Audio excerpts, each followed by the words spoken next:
Hello, everybody. How are you doing tonight?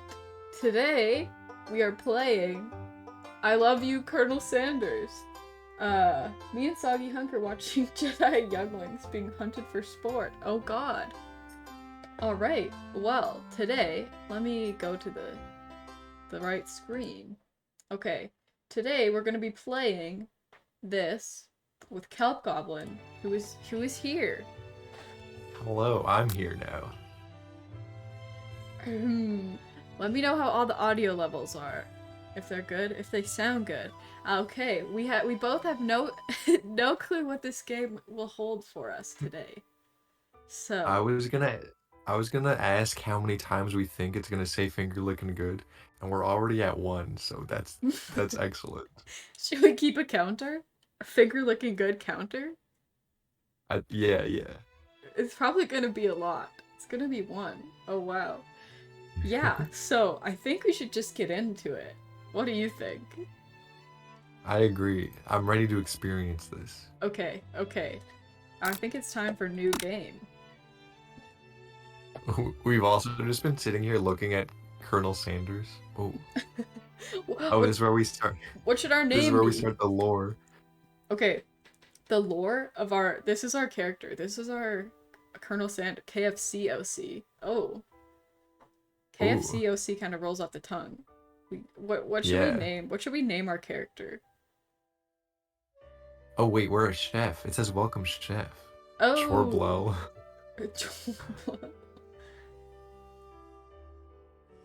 We need like Nutmaster. Hell yeah. Oh, all caps. No. Confirmed. Why? Tired need to sleep came in right on time. Well, guess we're Nutmaster now. Okay, guys, we're gonna build the intricate lore and background of Nutmaster's life throughout this. Why are we looking at the old chicken nugget and a biscuit video? I don't know. Oh, okay. Oh. Should I read first? Yeah. Okay. You sleep softly as the morning sun casts a warm glow through the window of your modest student apartment. We got a chicken poster. The world is peaceful and serene. You could stay in this moment forever. Oh god. Or you could wake up now, your first day. Okay. Oh. Ah! Oh my god. Do you get to customize your character though? I have no idea. We know nothing. I hope so. Lying in bed, you stare at the ceiling, thinking about everything that awaits you at the prestigious University of Cooking School. Academy for Learning. We're going to the University of Cooking School? Yeah, for learning. Okay, I see. I wasn't sure. Your mind begins to wander. Who will be there? What will you cook? What should you wear? Time begins to fly by, and you find your imagination getting away from you. Which one should we do? Let's daydream a bit. Okay. Nutmaster can daydream for a little bit. It's here, finally, your first day of culinary school. So many dishes to prepare, so many students to meet. Your mind is swimming with possibilities when you realize you're running late. You grab a biscuit and burst out the door in a hurry. Oh. Delicious. Just what you needed to wake up those taste buds. A single biscuit for breakfast? Yikes. You're in such a hurry, in fact, that you forgot to, put on any deodorant before running out the door. You're sweating buckets as you rush to arrive on time. Uh-oh. Nutmaster's a little sweaty today. I'm gonna get the soup stock and summon your cat. Oh, hell yeah. Oh, yes. She won't stay for long, but you can look at her a little bit. Oh. Standing in the quad, you gaze upon the magnificent University of Cooking School, Academy for Learning. Nutmaster smells like cheese! What? Here comes your lifelong best friend forever, Miriam. Miriam? She's the most adorably awkward person you've ever met, and you absolutely love her for it. Dang. Is she one you want to be Miriam? Good morning, Nutmaster. Are you excited for the first day of the rest of our lives? This is where we die. Oh god. That means you Actually, get to be Nutmaster. oh god, okay. What's Nutmaster's vibe? I don't know. Laid back. That's your character prop. Actually, Because I am excited, a little nervous. Okay, a lot nervous, to be honest. what's the... It's just that. This morning I made breakfast for myself, but, well, when I ate it, I couldn't taste any love in the food. What if I'm no good? What if I fail? Classic Miriam. Raised by Master Chef parents, she's always held herself to a very high standard. We should have named the character Sanders, steal Colonel Sanders' name for ourselves. True. Oh.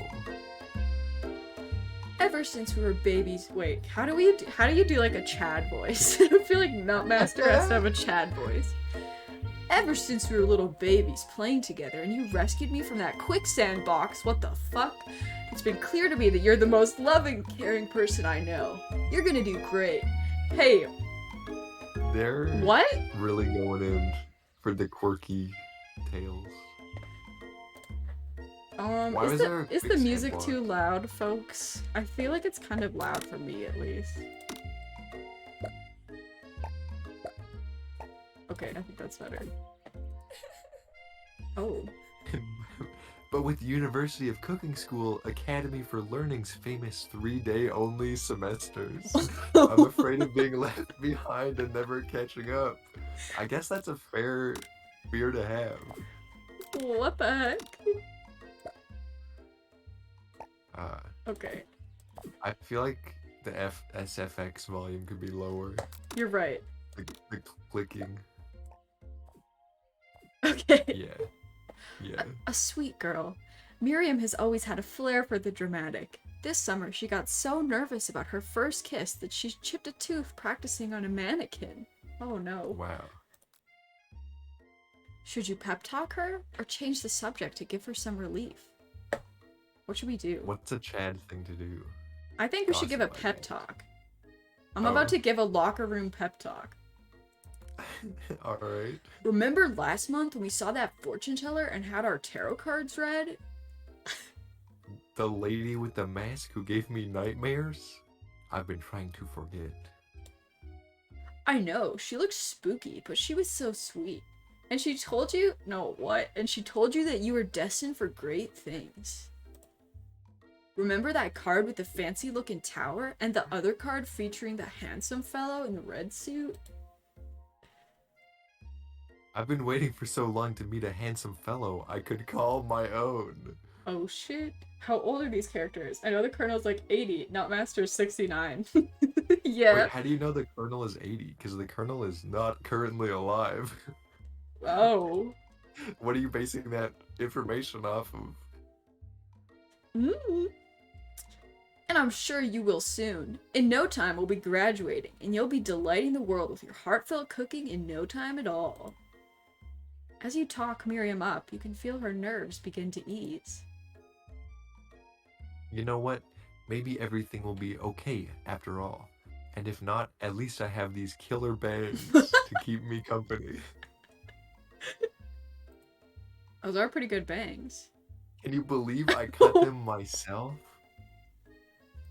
She cut them like Villager from Animal Crossing. You can definitely believe it. I cannot believe it. Whoa, that's very nice of you to say. Before you can get another word out, you're rudely interrupted when someone smacks your books and custom engraved measuring spoons out of your hands and onto the ground. Damn. Hey! It's Ashley. Ashley. Oh, your arch rival. She's totally evil, but you can't help but be filled with jealousy. She can get anything she wants, and she knows it. What? What? Hello, Ashley. Do I have to be Ashley as well? Yeah. Oh, I didn't see you there. Chicken shins? I thought that said chicken shits. I'm gonna say chicken shits. Oh god. Chicken shits for 10, please. He has totally white hair. Most people don't fully gray until they're past middle age, right? I guess so. This game is very horny, huh? Oh god, those Apparently. chicken thigh-high socks. Oh, you're right. What? Ashley is thick. This is so funny. You leave Nutmaster's shins alone. They are perfectly normal shins. Do we have actual chicken shins? It's revealed at the end of the game that we are a chicken the whole time. Okay, our appearance is slowly coming together. So far, Nutmaster, the facts we know, is 69 years of age, has actual chicken shins, and smells like cheese. Pretty good character, I think we've got. You can't stand Ashley. Even her name is annoying. You know for a fact that it's actually Ashley, but she had to add extra letters to make herself feel better than everyone. Did she add those? Oh, if anyone here knows what perfect shins looks like, it's us. What? What does that mean? Also sweaty, yeah. We're not gonna let you or your weird insults get to us. I may have the actual legs of a chicken, but that's besides the point. Across the quad, you see Ashley's best friend, Van the Man. What? Has stopped to look at his own reflection in the mirror. His pants are so tight, you can see him casually working out his glutes while he styles his hair. No lie, they're rocking glutes. What? What's happening? He's just flexing his glutes. This is while so fixing unexpected. his hair. Are we gonna meet Van the Man? I right hope now? so. Ahem. Van? Oh! Oh. What voice should I do? I don't know any voice. I don't know any voice. I don't know. Right? Damn. Oh my god. You've never been sure what their arrangement is, but as long as you've known them, Ashley and Van have been just as close as you and Miriam, but substantially more devious. What does this mean? He does look like a JoJo. He does.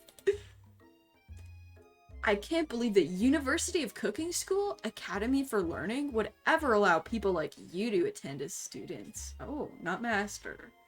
What do you have against JoJo? I know, right? You'd think that they'd just hand us our diplomas now.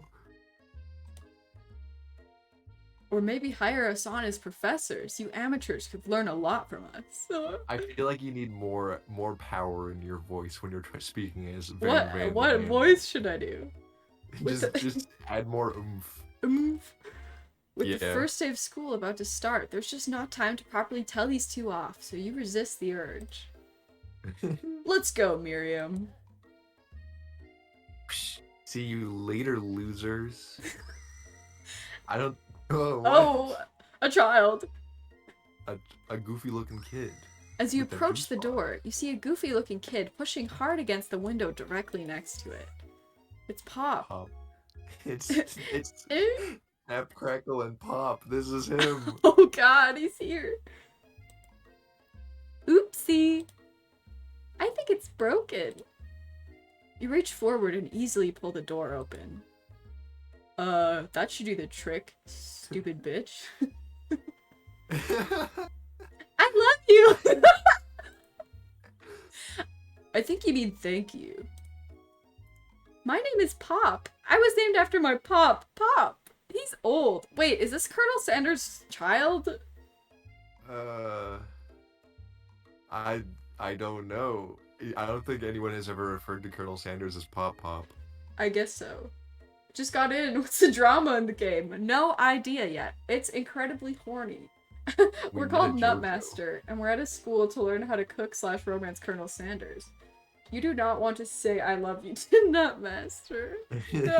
Oh my god. Could someone like this also be a student at the school? He must be one heck of a chef. Also, his name tag clearly says Bob, but I guess he's reading it upside down. What? He doesn't know his own name? It's probably right. It's just I think we're the fool here. No, his name is Bob, but he read his own name wrong. I guess so. I guess so. It's Hi, canon. Pop. I'm Nutmaster, so I don't like the implication of the dot dot dots there. Are you gonna make me hold this door all day? Nope. And with that, the young man walks into the building ahead of you. Is it just me, or is he that kind of cute? Why did they add this in for the game? What? Nice belly bob. Is the child like 3 years old? I don't know. I think it's just you. That's a fucking child, Miriam. Weird shit. You both shrug your shoulders before following him into the building. You stand at the edge of the... Who is this man? Who is that? Oh, you can see my mouse. You stand at the edge of the room, unsure where to sit. Other students wander in and keep themselves busy chit-chatting. Oh, what? A scruffy-looking pooch takes his place at the podium at the front of the class. Adorable. It's sprinkles. A literal podium. Wait. You... Wait, you want me to be Sprinkles? Should I be Sprinkles? You be Sprinkles. Now, quiet down, everyone. I don't know how to do a dog voice. Should it be more gruff? You should just bark every word. Who is this unreasonably cute pup, and why is he in our culinary class? What the fuck is this story? I have no idea. It's an experience, for sure. You must be Sprinkles, head instructor and CEO of UCSAL. Bark, bark. Bark, bark, Professor Dog. Bark, bark. Bark. Demand respect, woof. Uh-oh. What? A cute dog is our professor? This is the best school ever. I guess only a dog's nose is capable of picking up all the nuances of fine dining. I guess so. I guess so. Out of nowhere, wind begins to rush around you as a swirl of cherry blossom petals fill the air inside the classroom. Is he on his way? Oh, that's me. I'm chilly. Someone close the window. And then he walks in. Damn. You're immediately swept up in the aura of this new student. Oh, he's a student? And his remarkable goatee. Who knew anyone could be so handsome? Time stands still. It's him. It's...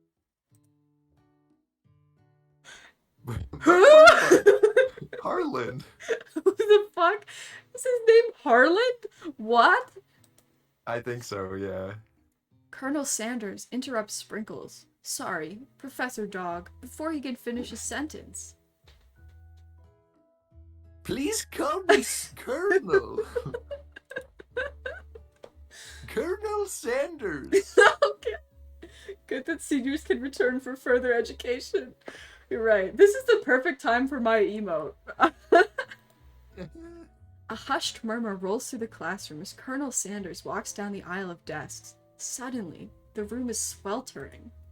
Sweat. Okay, we're so sweaty. Sweat begins to bead across your brow. You feel like everyone is looking at you, and you're not entirely wrong. If only we had worn deodorant. If only we weren't so sweaty. And this over here must be Sweaty Sweats a Lot. You're right. That's my second name, actually. Both my middle names. My name is Nutmaster Sweaty Sweats a Lot. Oh my god. Okay, how should I do his voice better? Just like walk out of frame and yell. Maybe we should open our window back up before Faucet Pits melts into a puddle and evaporates entirely. That was good. That was good. I'm on my way back.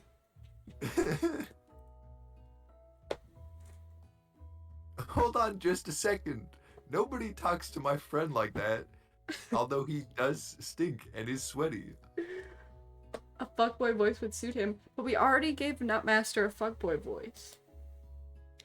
You two both know my name. We were in the same kindergarten class. And what is with all your really weird insults? Besides, when Nutmaster sweats, it's not gross. It's beautiful. Look at that shimmer. Go Nut. Miriam, like, I don't know what Miriam's vibe is, but I do not like it. Miriam has some takes today. Oh god, you turn to find Colonel Sanders standing right in front of you. That's the only option. Colonel Sanders, beautiful angel that he is, stands before you, smiling gently, his hand outstretched. Let me get some of that grease. Oh, Boy howdy, this classroom gets hotter than a Kentucky fryer. this is a very good voice for Colonel Sanders. Please, use my handkerchief. It's this fast forward button right Oh, here. nice. You freeze up. Oh, Colonel Sanders is talking to you. oh my god. Wait, Colonel Sanders is talking to you about how sweaty you look? You're completely mortified. This can't be your first interaction. What if he never forgets this moment? How will you respond? What should we do? Take the fast forward button. Okay. We're too sweaty. You stretch out your hand, and Colonel Sanders places a fine silk handkerchief in it. Oh. It's so beautiful. You hesitate to press it to your face, but when you do, the feeling is transcendent. Oh god. It has this natural scent on it. It smells of the most delicious chicken you've ever smelled. He's Not a true. chicken person too. Oh my Does god. this game actually appeal anyone? It's so funny. Death Group's dating sim next. Very appealing. This game has me going wild. This is wild. Oh my goodness, what have I walked into? Hello? You're romancing Colonel Sanders. Teacher NPC is here. We're playing the Colonel Sanders dating sim. It's an experience. No, there's no bestiality. Please, is that not blocked? I guess not.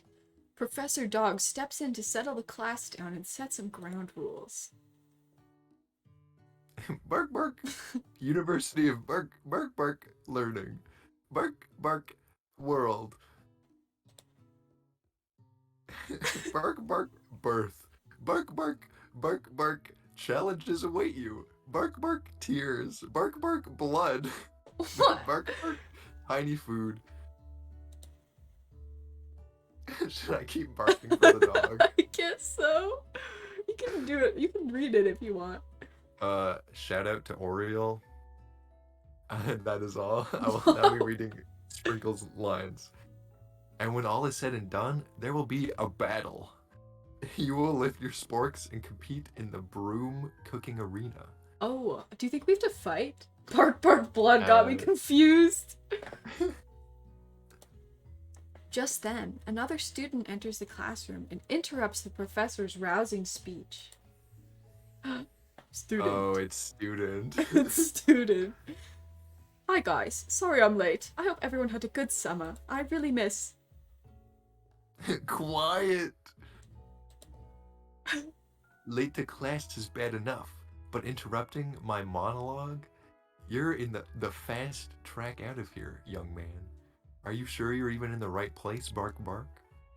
Don't you recognize me? This is my 3rd year in this school with you as my teacher. Wait, didn't they say this is a 3-day university? I think it was 3-day semesters. Oh. Everyone stares at him blankly. Does no one remember me? You're expelled if you utter one more word before I finish. Look at this dog's angry pose. That is feral rage right there. Let that be a lesson to you students, that tardiness is unacceptable. Even Clank made it here on time, rolling halfway across town on his tiny wheels. Is there a robot character? Who is Clank? I want Hello, to see Anna. Clank. It's not a new camera, it's the same camera. I just have a different, like, lighting setup at this house. What the hell am I watching? It's the Colonel Sanders dating sim game. It's since been an experience. You turn to see the student Sprinkles is referencing, who appears to be some sort of industrial kitchen appliance. Oh my god. You want to be Clank? Let me just go find some like a box of gears or something to shake around. Bzz, whir. Also, I'm streaming with KelpGoblin. Oh, hello. I'm Kelp. He's not streaming right now, but you guys should go check him out for later events. Ooh, thank you. The class bursts What? into laughter. What? Oh, Clank, you rascal. Sprinkles walks in the classroom as everyone stands in silent obedience. When he gets to you, he lifts his nose into the air and takes a deep sniff. Okay, I gotta sleep, but just sending love soups and have a lovely stream. I love your hair. Thank you so much. I hope you have a good rest tonight. Thanks for stopping by. Good night. You can watch Kelp continue to abide by and abet Ben's crimes. Yes. Yes, good sleep. Oh, I clicked away. You've never had a talking dog as a teacher before, but Sprinkle's reputation for being smart but tough is well known. Is it? You decide to try and butter him up by giving him a treat from your pocket, but what kind? Beef treat, a rubber ball, or chicken snack? Okay, guys, what do you want? Because if it's just like something from our pocket, I don't think it's gonna be very good. And if we show food, I feel like everyone's gonna like attack us for having nasty pocket food. Oh, I see. We're doing metagaming in the I Love You Colonel Sanders game? You gotta. Okay. Everyone wants chicken snack though.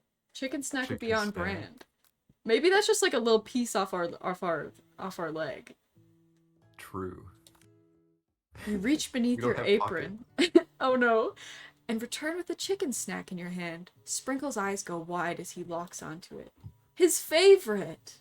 Oh my god. We Chat knew. is cracked at the game. Well. I think there might be some competition for new star student. The furry professor. The furry professor immediately devours the snack, leaving your hand slick with a coating of warm doggy drool. Ew, why did they describe it like that? You see the other students eyeing you jealously, but pay no mind to them. If they wanted to succeed in life, they should have learned the importance of carrying a range of dog treat flavors on them at all times. But like, he's like a culinary professor. How come he's settling for like a snack from your pocket? You know, maybe that's the nuanced flavor he was looking for. Do you even know that? Kepler, have you ever tried the joys of a pocket chicken flavored snack? I can't say I've ever had a dog treat out of someone's pocket before. No. Well, then how would you know? Are you the master chef? You're right. I shouldn't disrespect Professor Dog anymore. You're right. Settle down, young chefs. Take your seats and prepare to have your minds open to the amazing possibilities of culinary creation. Wait, you've had a dog with a chef hat emote this entire time? What the heck? Whose is that? It's Twitch Global, Chef Frank. I've never seen that before. If you need snacks from pockets, I can go back to carrying candies in my pockets. Are you and Captain Kaladin the same? As everyone rushes to claim their favorite seats, you're left standing at the front of the room. Only 2 options remain. Hey, Nutmaster. There's still a seat here. Oh god. Oh, do we have to choose between Miriam and Colonel Sanders? I think so. It seems that no one has claimed this seat next to me, if you're interested. Listen, Bro. Miriam has had some weak-ass takes. Colonel Sanders has given us a handkerchief. Drop her. You move to take your seat by Colonel Sanders. It appears he brought no books, pens, or pencils. However, His perfect, upright posture shows off a seriousness that makes you confident in his desire to learn. I mean, he's kind of leaning back in a way. Oh, it's me. Thanks for offering me this seat. Is this a Miriam dating sim? I don't think so. Exactly. I've only had 2 rules. Do all you can and do it the best you can. It's the only way you ever get that feeling of accomplishing something. Why does he keep like holding that fast forward button so gingerly? Why are his forearms so big? Oh wait, they can't even see it because my camera's there. Oh. Wait, I'll give you a. You guys can get a sneak peek at this for a second. He's just holding you in his bicep. He's holding. Wait, he's holding me. Wow. That's so inspiring. A little off topic if you ask me, but okay. Okay, call him out. A little sassy there, Nutmaster. As soon as you've settled into your seat, the professor makes an announcement. Think fast. It's time for a pop quiz. Yay, a pop quiz about me! Oh, a quiz about me. This incredibly important and surprisingly short quiz will tell me if you are ready for life at culinary school. Keep your knives sharp and your focus sharper. Here comes question 1. The Colonel does a bicep crunch and squishes soup to paste. If train A is traveling to point B and train B is traveling to point A, how important is it to wash your hands before cooking? So our options are meh, depends, extremely, looking at you, Pop, doesn't matter at all. Well, all we know about Nutmaster is that he's very sweaty. He carries dog treats around in his pocket, and he like ate a single biscuit for breakfast. I think we should say doesn't matter at all. Yeah. Maybe Nutmaster seems like someone who would not wash their hands. All right. That's wrong. Oh. Forest is to tree as chicken is to a slam dunk. That's wrong. Oh boy. What is the most efficient eating utensil ever created? Wait, he mentioned sporks before. A spork? But I do like a comically oversized fork. Yeah. That's wrong! Oh, it was a meat tenderizer. Dang. What food is best for a broken heart? Camel meat. What the fuck? That's wrong. Will he kick us out of this school if we keep answering wrong? We get the bad ending. Is Sprinkles a good boy? He is the best boy. That's the only correct answer. That's right. Your total score is 1 out of 5. I think we're ready. Yikes, only 1 right? You're on thin ice, Nutmaster. Is Nutmaster a man? I think Nutmaster is more of a concept. Yeah. You look to make sure that Colonel Sanders doesn't see your shameful results, but it's too late. He's staring at your score, shaking his head in disappointment. No! May I have your attention, students? I have an important announcement to make.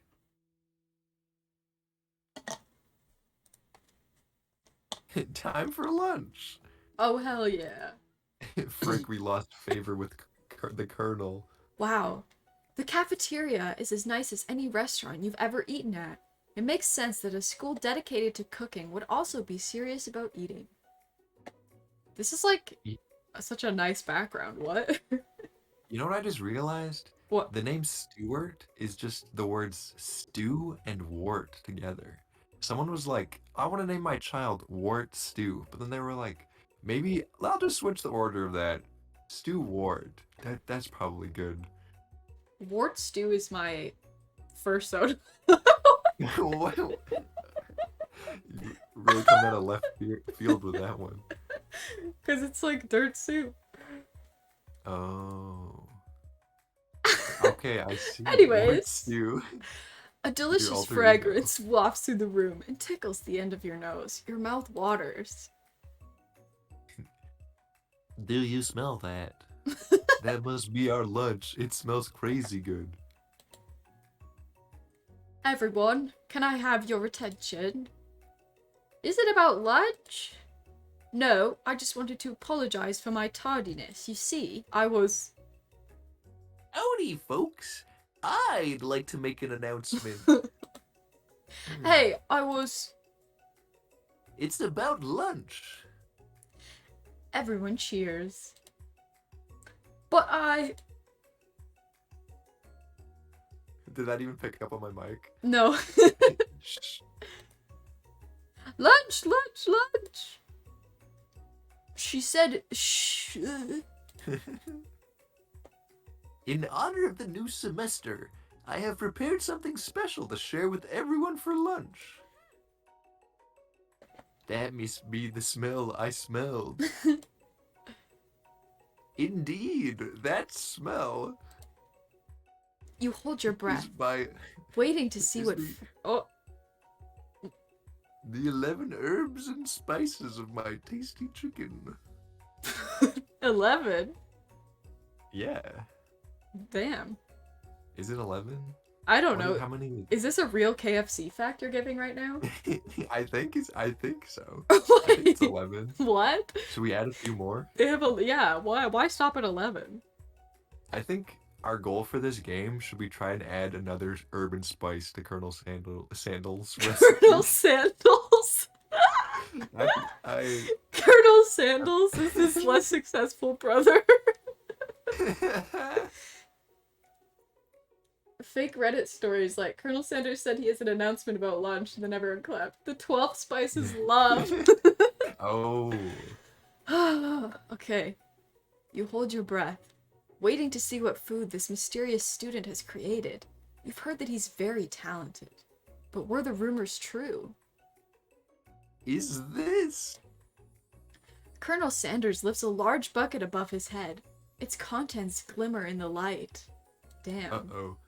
When we Piled were sweating high. buckets earlier, he got one of them. Oh no. Did he take that handkerchief back and use it for evil? The 13th spice is sweat. No. Piled high are huge pieces of chicken, breaded and fried to a crispy golden finish. The aroma envelops you, and you begin to feel warm and safe. Wow. Colonel Sanders has filled a bucket with chicken? What a novel concept. That's so funny. Your stomach begins to grumble, as if to say, stop thinking and start eating. For years, I've been developing a secret recipe for the perfect fried chicken. By my calculation, nothing else, nothing less than 11 herbs and spices are required to achieve the perfect balance of flavors. I don't know why I didn't. went so high at the end. I don't know. I didn't know that was a KFC thing. I think that's like their main thing. They're like, no one knows the 11 herbs and spices. What do you think about when you think of KFC? I think of Taco Bell. I think of popcorn chicken. Popcorn chicken is good. You look around and notice that every other student has a pen and paper and is scribbling notes as fast as they can. But that's all I'll say about that. Oh, he's a little worried. Oh god. What? You think we want your stupid secret recipe, dude? Oh, no, my dude. No. That's so good. Oh god, he's still talking. I'm just drafting a last will and testament in case one of those ingredients is poison. Got him. Oh, he did in fact get him. He looks. Oh, I gotta get back. Drag him. Oh my god, look at his face. Oh, what's happened to him? That's like the Something. that's like the equal and opposite emotion to the without me emo. He looks around nervously to see if anyone else is laughing at his sick burn. When will this nightmare Oh! Oh my god. I think of the time I went to KFC in Peru and had some bizarre cola. They have... That's wild, a wild thing to think about for KFC, but I'm glad. You wait to see what zinger Ashley is prepared to follow up, but she suddenly takes a different approach. Yeah. And I was like, writing in my diary. Dear diary, today I smelled something beautiful. I knew at that moment that only the hands of a true gentleman could fry chicken so tender. What is she on about? I don't know. You see her body language change from bitter and evil to sweet and innocent as she slides closer to Colonel Sanders. She's gonna flirt with him! She realizes that he is destined for greatness and fame with cooking skills like this. She wants him all to herself. Oh. Oh, please! Well, Van, the man, if you don't want any... I'll take his. Oh. Oh my god. Whoa, hold on. I mean, I guess I'll try it. I have questions that should probably go unanswered, but they're questions. Would you like to share what you're pondering currently? With the class? He takes one bite and his eyes grow wide. He starts contorting his face as he tries to hold in his pure exhilaration and act unimpressed.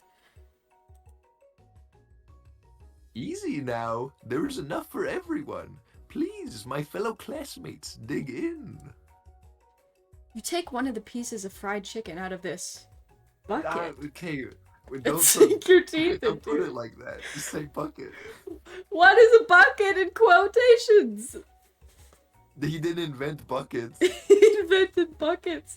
Guys, He I just think they're put trying to chicken in it. I think they're trying to convince us that Colonel Sanders invented buckets. That's what he's known for. That's what Colonel, what do we call him? Colonel Sandals made. It's amazing. Oh.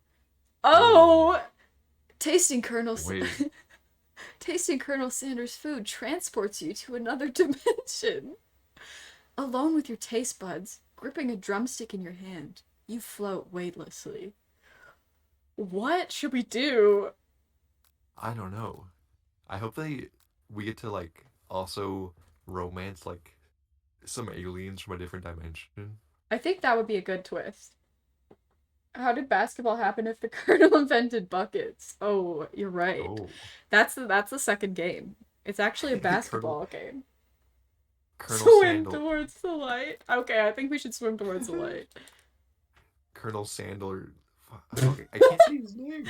Adam Sandler? Colonel Sandler? Colonel Sandler. Oh my. Anyways, he goes hard in the paint.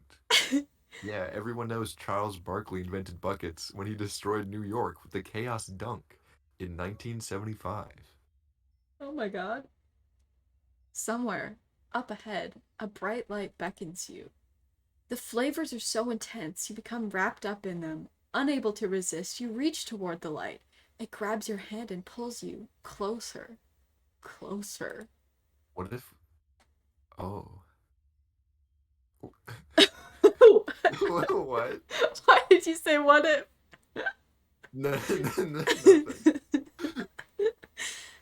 Until your fingertip connects with the end of everything. Okay, wait, hold on. I was gonna say, what if in real life it's Colonel Sanders pulling us closer, and then it said your fingertip connects with the end of everything, and let's just move on. Oh god. You are forever lost in the land of tender fried chicken bliss. I'd rather just tender fried chicken balls. Oh Your mind dissolves. There is no Nutmaster now. There's only herbs and spices. Nutmaster is a concept. Yeah. Sheesh. Though Miriam tries to revive you, she cannot. Do we just Oh my die? God. We got the bad ending. We got the bad ending of the Colonel Sanders dating sim? We didn't even get to date him! Wait, so it was poison? He really did just poison What? us? We just died? Damn. Guys. Is anyone else feeling chills right now? Nutmaster just fucking died. Do we have to start from the beginning? Do we have to start from... Okay, we have to try again. We didn't get any romance. Wait, do we have to start over? This is the Dark Souls of dating sims. I did not anticipate that being an option. Do we have to make a new persona? I don't know. This loading screen is really long. Yeah, and for what? I guess Nutmaster really was just a concept in the end. Oh, okay, we don't have to start all the way over. We just starting back from here. Okay, wait, I'm just gonna... Hey, I got some chicken. It's in the bucket. I invented the bucket. Wait, so... Whoa. How come Colonel Sanders just killed us? I didn't think he would, like, fucking kill us. Takes a bite out of chicken. Yeah, like, what? I thought we would just, like, I thought we would, like, wake up and, like, they'd be like, you passed out, the chicken was overwhelming. And I'd be like, that's a little bit embarrassing, but okay. And we just died? I think that is pretty embarrassing, to be honest. Yeah. Maybe we, like, just choked to death. The legacy of Nutmaster continues. Suddenly starts needing CPR until eventually killing us. Yeah, like, what? Okay.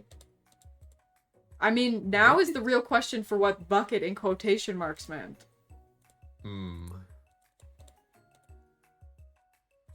Fuck you, you didn't invent buckets. That's what Van was saying. Yeah. What?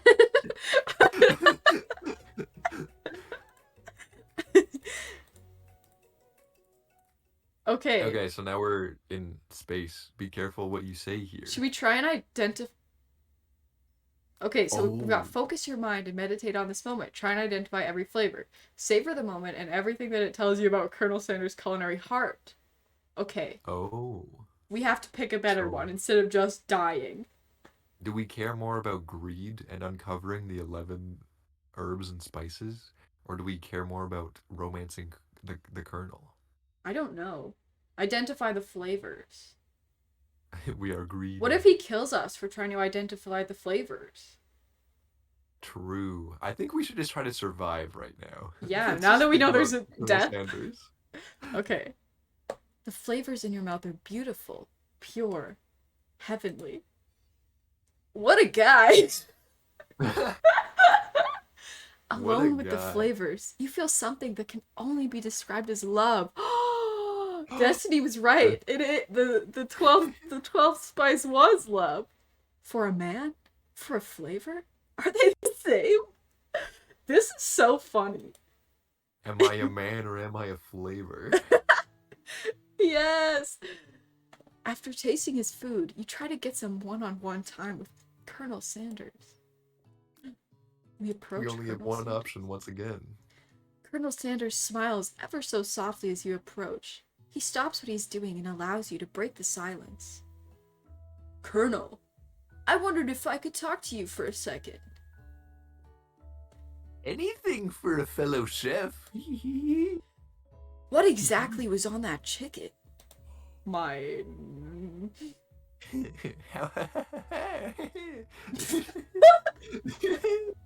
How bold to come out and ask. It's an idea. No, I'll keep doing this. It's an idea I had for a new combination of flavors that will make me my fortune and establish my legacy for all time as I open a chain of highly successful fried chicken restaurants. No big deal. It's never mind. Oh, it's just you and me here talking. I can keep a secret. In fact, I've got some of my own that I'd be willing to trade. So you barter in secrets. I mean, what's the rush? The semester is only getting started. We've got 2 more whole days to get to know each other. Chicken staff. Yo, look at that chicken staff. That's kind of hype. I want that. What? He is kind of a badass, you could say. You're right. He's clearly not gonna give it up easily, but it doesn't hurt to be persistent. You know what they say about secrets, Colonel. Shouldn't learning be fun? Wait, what? You've got moxie, I'll give you that, but I actually don't know what you're talking about. What do they say about secrets? Like, I actually don't know what they say about secrets. Like, what is he implying? I don't know. Colonel Sanders looks both ways to make sure you're truly alone, and then leans in. You can feel his warm breath as he whispers. Oh, just one ingredient, but you can't tell. I use gravel. It's something my great-grandmother taught me. Oh no. Colonel somehow has Gravel. an hourglass body shape. Look at the shoulders and thighs ratio. Well, yeah. Star Wars has a shirtless squid man who's hotter than Sanders, according to Soggy Hunk named Kit Fisto. Oh. Well, when's that dating sim coming out? And is it gonna be for Hold on, free on Steam? I gotta Google Kit Fisto. That's what I want to know. Oh. He's one of those, like, gooey guys with a tentacle hair. We are Anyways, not back to gonna Turtle. unpack that now. Gravel. Gravel! Oh, right. I thought I was Wow. still talking. You saw blank and you were like, that's for me, baby. Yeah. You'd never have guessed that. In fact, you're not even sure where you'd get some if you searched. Oh, you know, the road. It's easy. It's pretty easy to get. While you're wrapped up in that huge revelation, you notice that Colonel Sanders has disappeared. While everyone else is still in the cafeteria, you decide to look for him. You find Colonel Sanders outside, standing in the quad. Oh, it's you again. Howdy. I'm just out here looking for gravel on the on the ground. I think about how my story will continue on after I've graduated. Sorry, I need a drink of water. Okay, you can take a sip. I'll take a sip too. We'll have a hydrate break. Everyone else should take a sip as well. I mean, I imagine this game is getting you pretty thirsty. Nice one. What if I just didn't stop drinking until I drowned? Too thirsty. Sounds like you have big plans. Dare I say the biggest? I will leave my mark on this world. You can bet on that. No more gravel. Colonel. Alone together for the first time, you figure now is the perfect moment to show your personality to him. Alright, neg him to show your own strength? Wow him with a big idea to add an additional ingredient to really spice things up. Be modest but thoughtful. Yo, what should we do? We should, I mean, I'm pretty sure Nutmaster's name can give you a pretty good idea what ingredient they would want to add. Yes, cashews. Oh, you're right. What should we do? I think we gotta go with the additional ingredient because we already mentioned that earlier. You're right. Is that Nutmaster's destiny? You know, about that, I was thinking about your secret recipe. Okay, is Nutmaster like a mansplainer? You know when you like give a good idea, an idea, and they're just like, wait, I'm gonna take that from you and make it mine.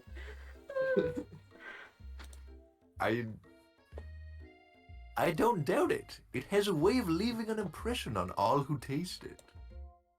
That's the gravel, destroying their teeth. Oh no. You decide to show him that you also know a thing or two about blowing minds with new flavors. I actually had some thoughts on how you could improve it. Improve it? You want to change my secret recipe? And you think you can do it better? Oh. You fool! I'll strike you down right here in campus. Wait. Wait. You think you can take me in a fight? What the fuck? Pulls out chicken staff. Bonk. Have you ever heard of habanero peppers? Heard of them? I tend an entire garden of chili peppers varieties. Habanero, poblano, cayenne. Did not almost say cyan. But that's not the point. You can't just toss new ingredients into my secret recipe and expect to improve it. Oh, he's annoyed at us. A recipe is about balance. It involves careful consideration and refinement. I didn't mean to. Let this be the last time you improvise. What is that word? Improvise. Improvise. Sorry, I don't know. Anyways, on my recipes, Nut Master, I'm headed back to class for the next lesson. Before I have to teach you a lesson. Oh god. I think this scene would have been marginally better if he threatened us with a chicken staff. Well, that certainly didn't go as planned. You'd better head back inside, but you wait a moment so that Colonel Sanders doesn't think you're desperately chasing after him. Oh, you step into the massive cooking arena, where the afternoon lesson will take place. Each student gets an oven and all the tools and ingredients they could need. Look at this place. It's magnificent. Finally, we get to show our stuff. Wait a second. Oh no. We have to show our stuff. What if I totally blow it? You're not- oh god. Okay, I thought that was gonna go somewhere else! Oh boy. You're not gonna blow anything, except maybe kisses to the crowd of fans you're going to earn with your signature, adorable, tiny food creations. Woo! Does she make tiny food?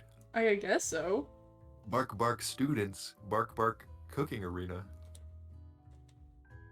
For today's lesson, we'll be cooking with partners. Hurry up and pair off. Naturally, Miriam looks over to you, but unable to control yourself, you pounce on Colonel Sanders. Hey Colonel, would you like to tackle this lesson as a team? A team of two, that is? Me and you, if that wasn't clear.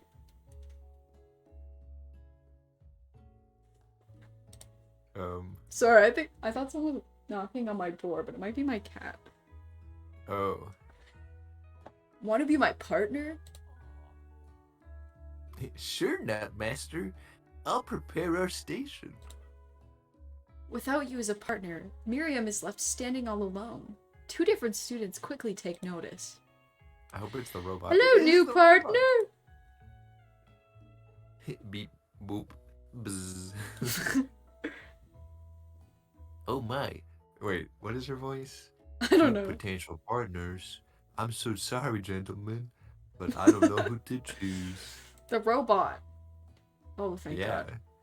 It looks like you'll have to pick for her. Friends' duties can be a little awkward, but that's the price you pay for not being alone forever. Who do you want to ask to be Miriam's partner? Clank. I mean, the Clank is already the teacher's favorite student. Exactly. Sorry, Pop, but I think Miriam will be partnering with Clank today and not a child. It's okay, I already ate. It's not entirely clear if Pop has any idea what the point of school even is at this juncture. Clank is clearly excited to have some attention. He heats up and begins to roll back and forth. Yay. Warp, warp, warp. Hold on there, fella. We don't even know the assignment yet. I like this stance. No one likes you, Pop. Yeah. Technically, Clank might not have a face, but there's something charming and earnest about him. Oh, look at him! I like his shirt. Tissue, I hardly know you. Aha. Aha. Aha. Wait, what? Clank judders, and a panel shakes loose. You get the impression that this is a sign of affection. Looks like you two will be fine. Oh no. Now it's time to focus on your own cooking classwork. Do you think we get to do a mini game where we cook food? I hope so. It doesn't seem like the game goes that in depth though. Yeah. We might get to like choose stuff. Alright, you two. For today's lesson, we're going to keep it simple. pick a basic dish and divide up the steps. No chef is an island.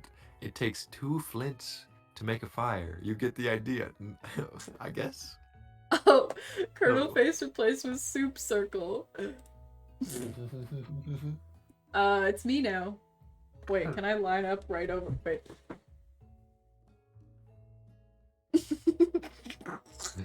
It's me. I'm Colonel Sanders. You gotta do the Colonel Sanders voice now. I can't. Okay. Which dish do you suggest to your partner, Colonel Sanders? Should I move it? I don't know how to. Colonel Sanders? Oh, what? I got confused. Okay, what dish are we suggesting? Potatoes and gravy seems on brand. Oh, you're right. Okay, so should we actually try to romance him now? Oh, hearts. Yeah. I've always been something of a down-home chef. I was thinking we could make something warm, inviting, comforting. Maybe. I was born in a cave. Oh, Please. Keep going. Maybe mashed potatoes. I was born deep inside of a cave in Kentucky. I do not have a mother, but I can cook some gravy. I couldn't imagine one without the other. You crawled out of a cave?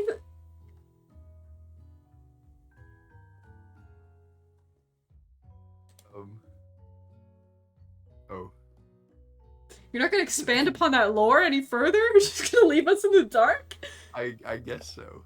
No more questions. Only cooking. Should I just, like, put my face cam off for a second while Colonel Sanders is here? Hello, Butter Bretzel. We're dating Colonel Sanders. We're trying to. Did you swear? Or did you send 3 asterisks? Colonel Sanders casts a coy look at you, causing your whole face to go beet red. Embarrassed, you quickly turn away. I'll go get the potatoes. I forgot what the voice is. No, please, let me. Picking perfect produce is a passion of pine. Damn it. I lost the alliteration. Looks like things are getting pretty fresh around here. Does someone have a crush on Colonel Sanders? Oh. We're just cooking partners. Mind your own business. Sanders' heart is my business. And you'd better keep your fingers off of my man. Some drama? I've eaten mashed potatoes without gravy so many times. True. I feel like I always eat mashed potatoes with just, like, butter. I always make a volcano. You make a what? Like a gravy Oh, he has volcano. a theme song. Did someone call for me? Oh, damn, he does. He is a JoJo after all. Ugh. No G's. Van. I don't know why I phrase it like that. While I'm over here crushing Nutmaster's dreams, crushing nuts. No. You're supposed to be taking care of our classwork. That was the deal, remember? Colonel Sanders returns, arms full of peeled potatoes. He tosses them into boiling water and turns his attention to you and your old friends. Oh, howdy there. Ashley. Van. Are you working in a quartet instead of a duet now? Actually, no. It looked like Nutmaster was struggling, so we offered to give him a hand. You know how it is. These young amateur chefs need a lot of mentoring. I was gonna say, Colonel Sanders, maybe I could also teach you a thing or two about fancy food. Maybe one day you might be able to get up to my level, huh? Doubt it. Don't be rude, Van. Van's theme is so aggressive. Personally, I have no doubts whatsoever about Colonel Sanders' ability to concoct. I've never seen that word written out. It's very cursed. Yeah. Ability to concoct creations worthy of admiration. After all, your fried chicken was quite spectacular. A bucket, do you say? But, Colonel, if you ask me, I might make a better partner for you than this thing, this concept that has positioned itself at your station. Damn. Don't you feel deep down that we cast complementary shadows? We fit together like a thigh and a drumstick. It just makes sense. Oh boy. Nothing about this makes any sense, but one thing is clear. She's coming for Colonel if you don't watch out. Ashley is really going at it hard. Okay. You need to ask for some backup here before things get ugly. Turn to Colonel Sanders' hunk of hunks in your time. Should we pick that one? I mean, what is Miriam gonna do? She already failed us. You're right. I'm here to learn and to express myself via my cuisine, not bicker with prima donnas. Partners were chosen at the beginning of class, so let's all respect the format, okay? You turn to Colonel Sanders to confirm that you're on the same page. I chose Colonel Sanders, and Colonel Sanders chose me. Isn't that right? Sometimes conflict can actually build character. He's annoyed again.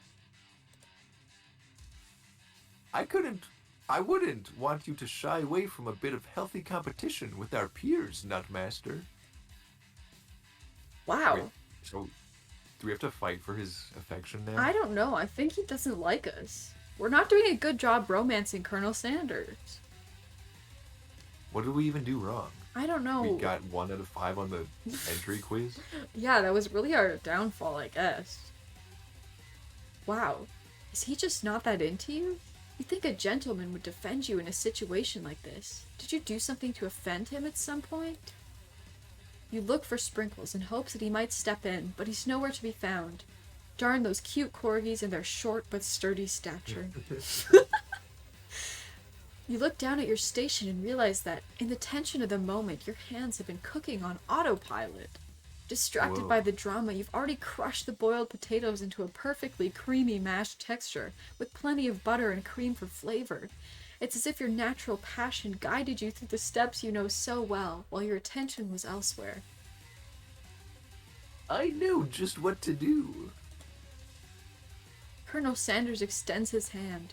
He's holding a beautiful white porcelain gravy boat, out of which pours a smooth brown gravy, smothering your nearly finished potato dish. Oh. Whoa. Gravy flows down the mound of mashed potatoes. The results look spectacular. Granny would be very proud. Oh. Colonel Sanders holds a spork out to you. You reach out and grab hold of it, but he doesn't immediately let go. The two of you stand, holding the same spork. And for that small moment, all the madness and pressure in this crazy world stops. Your eyes lock. The moment is electric. Time stands still. If you love something, set it free! Oh my god. Together, you dig the utensil into the mashed potatoes and lift a heaping sporkful up. When you see Ashley with a sinister look, you know she's plotting against you to be with Colonel Sanders. And then, filled with rage and without thinking, you fling the sporkful of mashed potatoes right into Ashley's stupid, beautiful face. Van, do something, do something.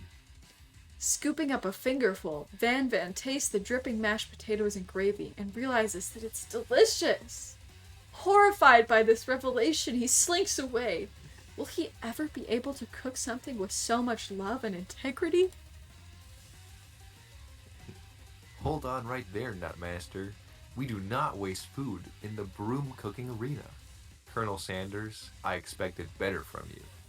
If you throw one more spoonful, sporkful, you both better be prepared to eat it from wherever it lands. Oh, it didn't land right on her face? Yeah. Can I has potato space? Pop, get out of here. Van rushes back over, a covered dish in his hand. How is he positioned like this? Ooh, his hand looks like... Oh, I guess it makes sense. Puppet.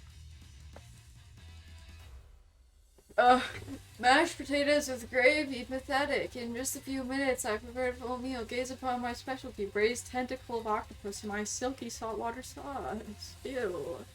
Fucking what?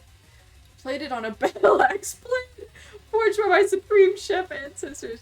Yo, do you think we do not get enough things plated on a battle axe? Yeah, I would have to agree with that.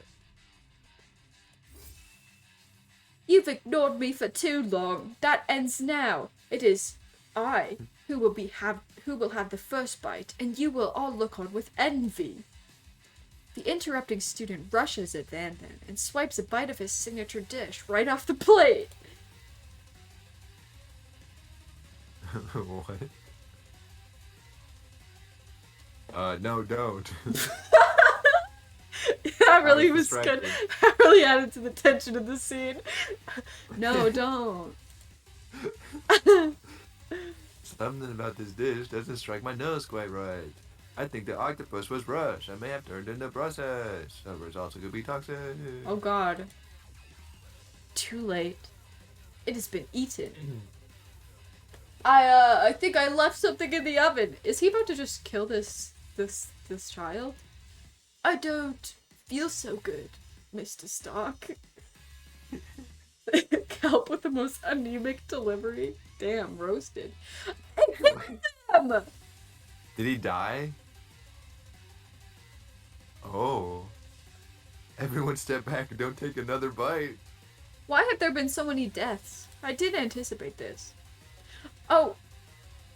When you look back at the plate, the rest of it is gone. You notice the tip of the tentacle being slurped up in Pop's mouth. No, we killed a child. Pop winces in pain for just a moment, then is almost immediately back to his oblivious self. Oh.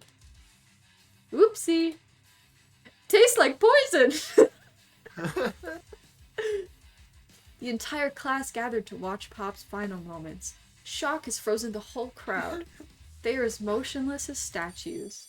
The class bell rings, disrupting the moment, and snapping everyone back to reality. It would appear that Pop's enthusiasm for trying new things, despite obvious danger, has inoculated him against poisons of all kinds. What? I'm not sure the professors here make enough money. Pop is just immune to all poisons? Ghost of student. Hello? I just turned into a ghost over here. Seeing that you're shaken up by the really annoying student and all his nonsense, Colonel Sanders approaches you. He's dead. God. I'm sorry you had to go through that. Please, let me walk you home. What? Like, for real? Oh, come on. You follow Colonel Sanders out of the room. At night, the school building has taken on another vibe entirely. It's dark, and more than a little spooky. I'm shitting my pants right now. Colonel Sanders stands in the quad's neon glow and speaks softly. Those mashed potatoes you made in class today. Before you go on, I want you to know, they're not a great representation of my skills. I didn't even realize I was making them. They were amazing. Tasting them, it reminded me why I became so passionate about food to begin with. He had to charge up. Colonel Sanders is getting choked up. Cooking is obviously important to him, in a way that you find inspiring. Now might be the perfect time to tell him you're developing feelings for him. Colonel Sanders? Yes, Nutmaster? There's something I need to tell you. Hold it right there! There's something I need to tell you first. Oh, jeez. You see, when I was just a boy, I had a dream that one day I would be the greatest chef the world has ever seen. Okay, why was that kind of bars? And every day since, I've been working toward that dream. Day and night, never stopping, never resting. Also, lifting a ton of weights, like so many weights. We should follow our dreams with all of our hearts, that our souls may grant them like wishes floating on a shooting star. Hey! No, you... Shut up! Oh, he's brushing his hair up. Oh. I'm the one here to say inspirational stuff and be the star of the story. Are we forgetting that your cooking literally killed a guy? You can't prove that! I also saw you kill that guy. What was his name? Somewhere in the distance, you hear a long, sad sigh. Forget him, we're talking about me! Me! I'm the hero! What is happening? The Spork monster is here to fight a hero. I think I let the fridge door open. Later, nerds. We will not let harm come to another student. Except for that ghost kid. I kinda dropped the ball on that. Be afraid. Be very afraid of me. Because I'm a monster, see? Is he rhyming on purpose, or is it just a coincidence? But before you can discuss syntax any further, it's a turn-based fight sequence. Oh. What will you do? What should we do? Oh. I didn't expect this to be the minigame. Should we attack? I mean, or defend? yeah. I don't really know if we can defend from those powerful sporks. You're right. Okay, let's attack. You decide to go on the attack. Which attack will you use? Cook with love. Cook with I feel love. like it's giving us Does 1 damage. the illusion of choice. Yeah. It just got real. Colonel Sanders can attack with his chicken staff. You're right. Oh. That attack really upset Spork Monster. Spork Monster goes on the attack. They spit hot gravy at you. Take 1 damage. Okay, should we defend? What? I guess we can try that. You decide to defend. Which defense will you use? Trepidation. You continue to stay back and endure whatever comes your way. Seems like a pretty weird strategy, but okay, sure. You do you. Okay. Spork Monster focuses their mashed mind and draws in energy from Mother Earth itself. What? They grow larger and more intimidating. How will you respond? Okay, I guess we're attacking. You decide to go on the attack. Which attack will you use? We're cooking with love. Spork Monster is no quitter. Buffed up and ready to rumble, they go on the attack once again. Spork Monster utilizes Utility Tensile. Take 2 damage from the attack. If you take much more damage, you're not going to survive the battle. Are we going to die again? Oh. I guess so. Cook with Love does 1 damage. Spork Monster is oozing cheese sauce onto the lawn of the quad. I wonder who's going to have to clean that up. Feeling vulnerable, Spork Monster prepares for its ultimate attack. Rounded Edge. How come Eat the chicken staff! Vile villain, your reign of terror stops here. Colonel Sanders summons the energy of 1,000 chickens. The souls of all the Oh chickens my he's god. killed. Pot pie power pinch. Pot Pie Power Pinch does 10 damage. What? Spork Monster is defeated. I really am just over the body of Colonel Sanders, huh? Did he just pinch him? You saved me. An injured Spork Monster spews steam into the night. Oh. Oh. What's the vibe? Should we spare this wretched beast? A new friend? Alright. You manage to tamp down your disgust, the sight of this gnarly beast, long enough to realize that he is still a living creature with a pure soul who deserves your pity, not your wrath. I mean, that's debatable. Yeah, he did just try to kill us. Be gone, beast, and don't you dare come back for a follow-up encounter tomorrow. Oh, guys, do you think there's gonna be a follow-up encounter tomorrow? I kind of think there might be. I won't forget this, and I certainly won't be back, like you said. I will respect your boundaries. The Spork Monster scuttles off into the night. The defeated monster left behind a special item. It appears at first to be a cookbook, but upon closer inspection, it's so much more. It's a book of magic spells, Oh. with a golden chicken on the cover. You open the cover and find a library card tucked inside. The last name to have signed it out is Borko. Borgo. That name sounds strangely familiar. Your blood is pumping as you stand in the quiet of the night, holding the mysterious book in your hands. As you come down from your battle buzz, you realize that your final attack has left you completely depleted. The world around you begins to fade away. Without any energy to keep your eyes open, darkness overtakes you. Oh. The image of Colonel Sanders flashes before your eyes as you fall asleep. He must have helped you get home. In your tired state, you don't know if you could have made it without him. What a guy. You want to thank him, but you don't have the strength to utter a single word. You feel your covers being pulled up over you as you were tucked in tightly. Good night, my colonel. In your dreams, you're together with Colonel Sanders. For some reason, Sprinkles is also there, instructing your love. Dreams are weird. What? Oh. Ooh. Oh, whoa. You awake on day 2 and attempt to process the wild visions you had. Were they memories or premonitions? And then there was that secret ingredient that Colonel Sanders went ahead and told you outright. Not much of a secret, huh? It's probably just because he already trusts you so much. Sure, that makes sense. We'll go with that. You meet up with your bestie in front of the school. I mean, if he just, told you there was salt in it, I don't really think that's, really a bit much of a shocker.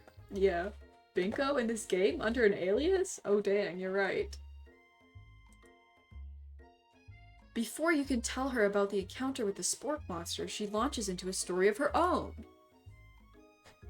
Okay, I know this might sound a little strange, but I think I might be, I think I might like Clank. I'm so glad we chose the robot. Yeah. Like him? Like? I know it sounds like it's moving too fast, but there's something about him. I like him. Like him. A robot. We got to talking after class, and he's actually a totally sweet guy. Not only that, but he's really smart. He told me all kinds of stories about Colonel Sanders. Did you know that Colonel Sanders was the most popular kid in his high school? That sounds like a great conversation that they had. No, but that does make complete sense. Yeah, but he was so popular that he was voted prom king at a school he didn't even go to, and was also the convertible that he himself rode in at the front of the homecoming parade. He was what? Wait. What? Colonel Sanders is a transformer? Dang. The lore to this game is so thick. I'm thinking maybe something got lost in pressure cooker language translation there. Either way, maybe it'd be best if you took it slow with this new boy, like I am with Colonel Sanders. You and Colonel Sanders, the coolest guy in school, the most famous student to ever attend University of Cooking School Academy for Learning, you're a thing now? We definitely connected yesterday. Aha. Sure you did. You're great. Why wouldn't he be into you, I guess? Oh. Laughing at the implication that you and Colonel Sanders might be a thing is definitely not cool. You are great. You have an idea about how to prove that your love is real. Well, if he's not into me, why did he tell me one of his secret ingredients? Your bestie's eyes light up. Bestie? A secret ingredient? Bestie? I just said that. A secret ingredient. Is there a dramatic echo in here? Miriam checks to make sure you're alone before continuing. So this summer, while I was on vacation with my family, a lovely man approached me in the botanical garden where I was wandering. The botanical garden. This can't be good. He told me all about his passion for spices. Secret spices. The man even gave me some to show me what he meant. He said it was a powder created from super duper rare dried flower petals. And that if I did him a big favor, I could have some of my own. What has Miriam been up to? Who made this game? Who made was this? Like Did KFC itself make this game? They must not have. And if they are, I think I'm gonna have way more respect for KFC. Yeah. You wanna get KFC after this? right after this? No, maybe. Oh, maybe. Please, Miriam, don't tell me. Oh. So I filled my suitcase with them and brought them home. He was so nice, he even met me at the gate when I arrived. Later, when I cooked with them, a very strange feeling came over me, and the flavor was unlike anything I'd ever tasted. I think you're being very liberal with the meaning of spices here. Did Miriam, like, traffic drugs? What is happening in this plot? I guess so. Anyhow, we both share an interest in cooking. So we've stayed in touch, you know, like pen pals. I bet he would love to know more about new spices. Secret ingredient is weed. Well, I'm definitely not supposed to share Colonel Sanders' secret recipe, and besides, I only know the one ingredient, so I doubt it'll be much use to anyone. It's just gravel. Fibber. Is that us speaking? I don't know. Please, please, please. It would mean the world to me. No one has to know it came from you or from Colonel Sanders. What do you think? Should you protect Colonel Sanders' secret or share it with your bestie? I think we should make up a fake ingredient. It's sand. Okay. You quickly think of a fake ingredient name. I don't know. How about sand? It was Eye of Newt. I know. Sounds like some kind of witch's potion, but what can you do? Eye of Newt? Wow. Her eyes light up, imagining such a thing, and you figure that you've satisfied her curiosity, and she'll move on. We hate Miriam in this house. Lie to her. However, she immediately turns around and does some thumb typing on her phone that you can't quite see. That's probably not good. Before you can ask her to confirm that she was definitely not texting secrets to other people, you're interrupted. A wind rushes in. Cherry blossom petals fill the air. It's happening. It's Colonel Sanders. Oh my god. He's arriving at school on a horse. I think we should admire his majestic glory. Yeah, I don't want to get anywhere near a horse. Same. Colonel Sanders' horse is truly a thing of beauty.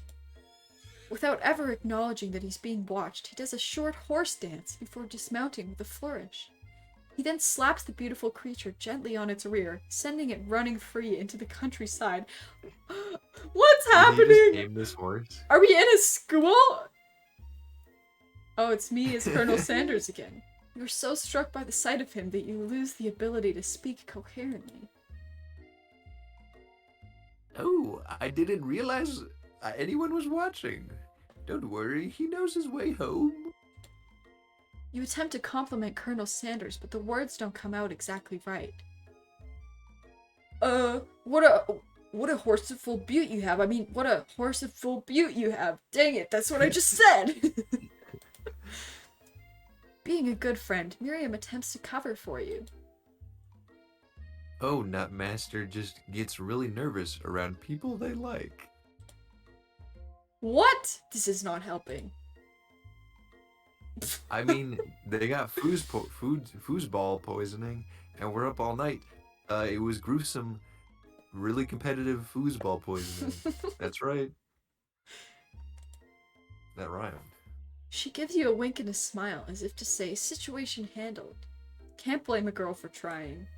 And with that, Colonel Sanders disappears into the school, leaving you and Miriam to follow. When you enter the classroom, you can see your two rivals, Ashley and Van Van, are doing something bad. By the way they're hiding, you know it must be really bad. We're pissing on the floor. No. Like counterfeiting recipes bad. Experimenting with restricted Oh, ingredients bad. Summoning a demon bad? they made the spork monster. Oh shit, you may be right. You try and get a peek over Van Van's hulking shoulder, but he sees you coming. Whoa there, little one! I'm not sure you're ready to handle this! Why don't you make like a bee and mind your own wax, honey? Alright. Sorry, I have to be deeper voice. What should we do? Tell them to stop acting immature or act like you're not interested in them, but really try and get a closer look. I mean, I think we should try to get a closer look. Yeah. I want to know what they're up to. You sit near the rivals, but leave your back turned to them. You even hear Van Van mutter something that sounds a bit like a magic spell. However, he notices you eavesdropping. You try and cover your tracks and improvise an excuse. It's time for class, and you're distracting the rest of us who want to learn. Now you've upset them. Oh, and you're the emperor of cooking, aren't you? You make the rules. I'm not sure you'd know a good meal if it ate you. Are you still doing the thing where you like move No. out of frame? No. You're just yelling? I'm just yelling now. Nice. It takes too much work and I'm wearing shorts. It looked like I was wearing no pants. Ah, I see. Being the best chef in the world takes more than just culinary skills. It takes creativity.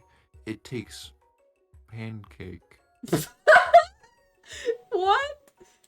Okay. It takes pancake. And it doesn't hurt to use a little evil. You finally get a look at what they were hiding, and you instantly recognize it. It's a book, just like the one you found after your encounter with the spork monster. That's the same book I found last night in the quad.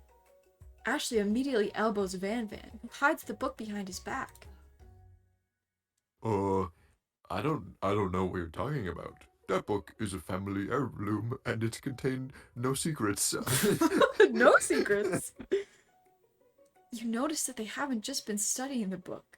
They've got Pop pinned to the wall, and they're tossing potato skins at him as he tries to catch them in his mouth. We're playing! Okay. Before you can dig in any further, you're interrupted by the arrival of more students. It's almost time for class. Beep beep. So let's ride. Clank must be running late. He's in such a hurry that he rolls right over Van Van's meaty foot. Ew. Hey, watch it, you bucket of bolts. You watch how you talk to him. He didn't do anything. What? That was a good sound effect. Thank you. I like that. Who do you think you're talking to? I've never heard such language. Not even from a stand mixer. Womp womp. Oh my god. You like jazz. No, your mother was a stand mixer. Got him. Oh. We're...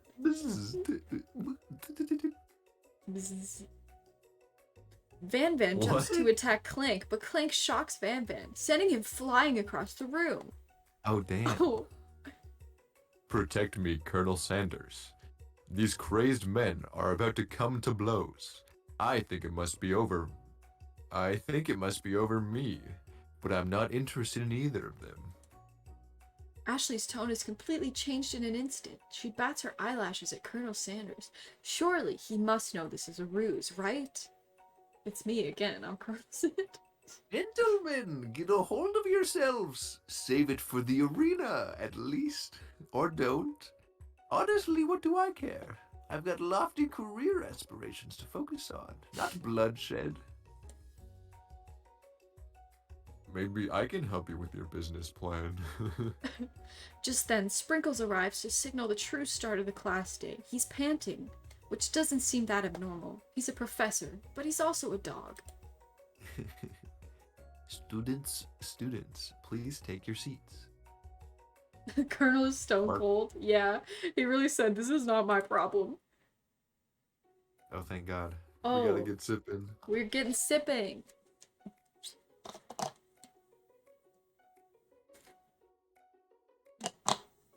A I big sip. apologize for my late arrival. I spent the morning chasing a car all around town, and my tiny legs are very, very tired. But I'm here now, and I hope you're ready to learn. Rub his furry dog belly. He loves it. After he catches his breath, Sprinkles regains control of the classroom. Without further ado, we'll review the global history of my favorite fowl, the chicken. Wait, is fowl just like the word for bird? Yeah, I think so. You want to pay Interesting. attention to the lesson. Truly, you do.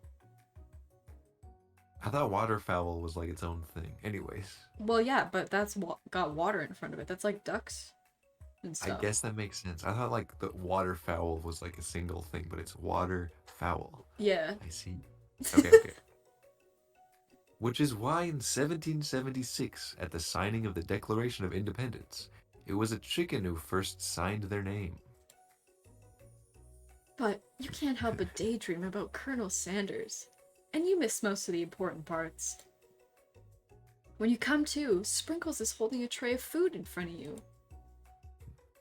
Well, Nutmaster. Naturally, this appears to you to be a sample platter. Which item do you want to sample?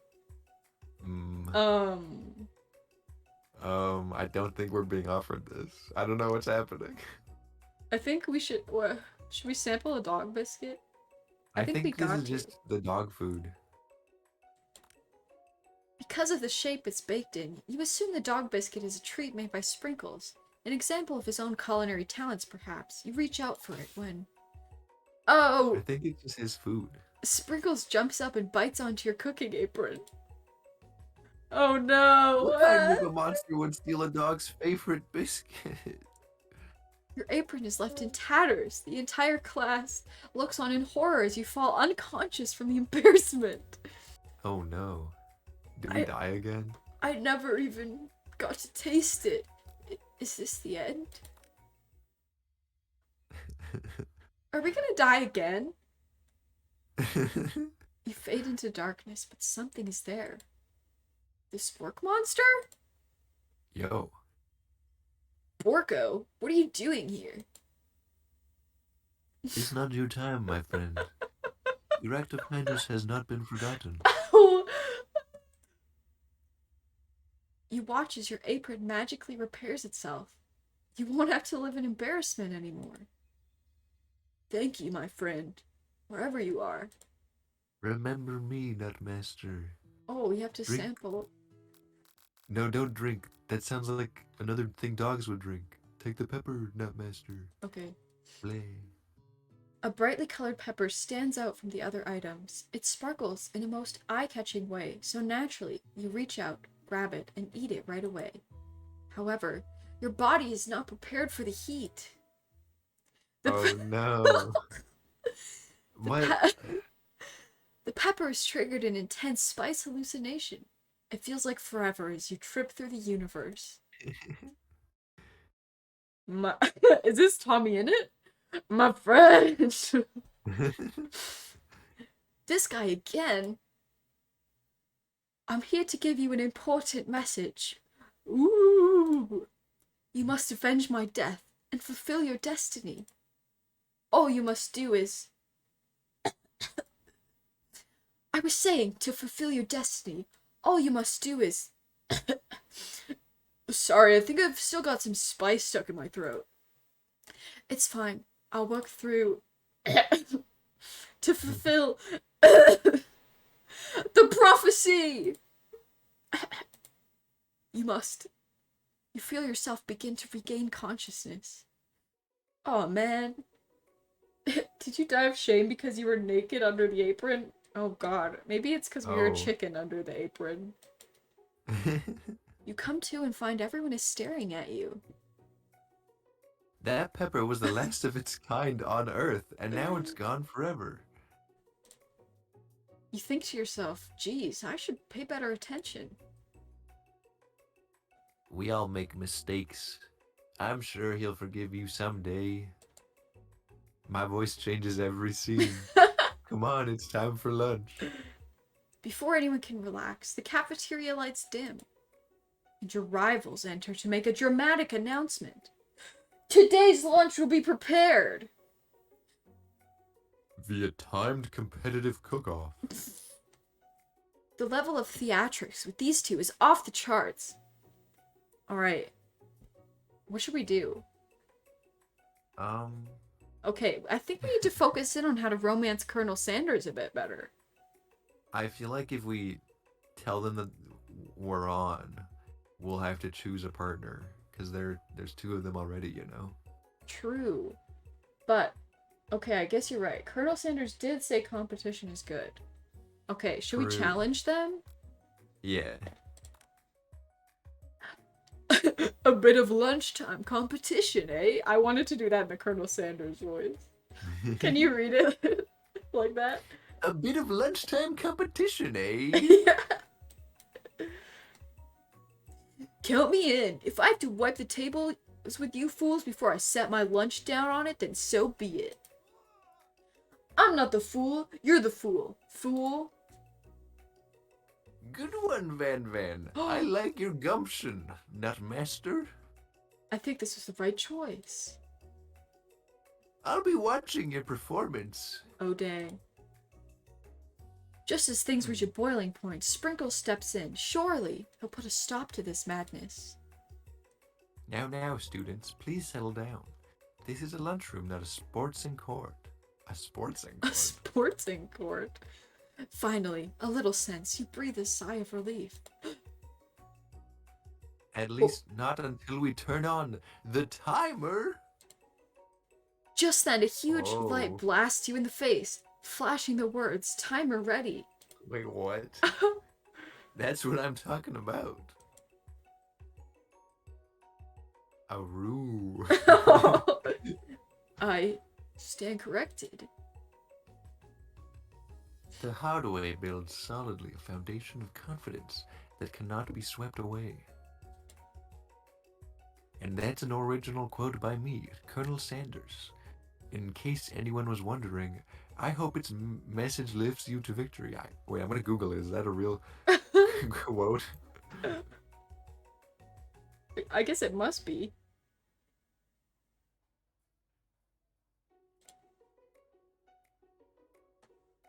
No, the hard way builds solidly a foundation of confidence that cannot be swept away.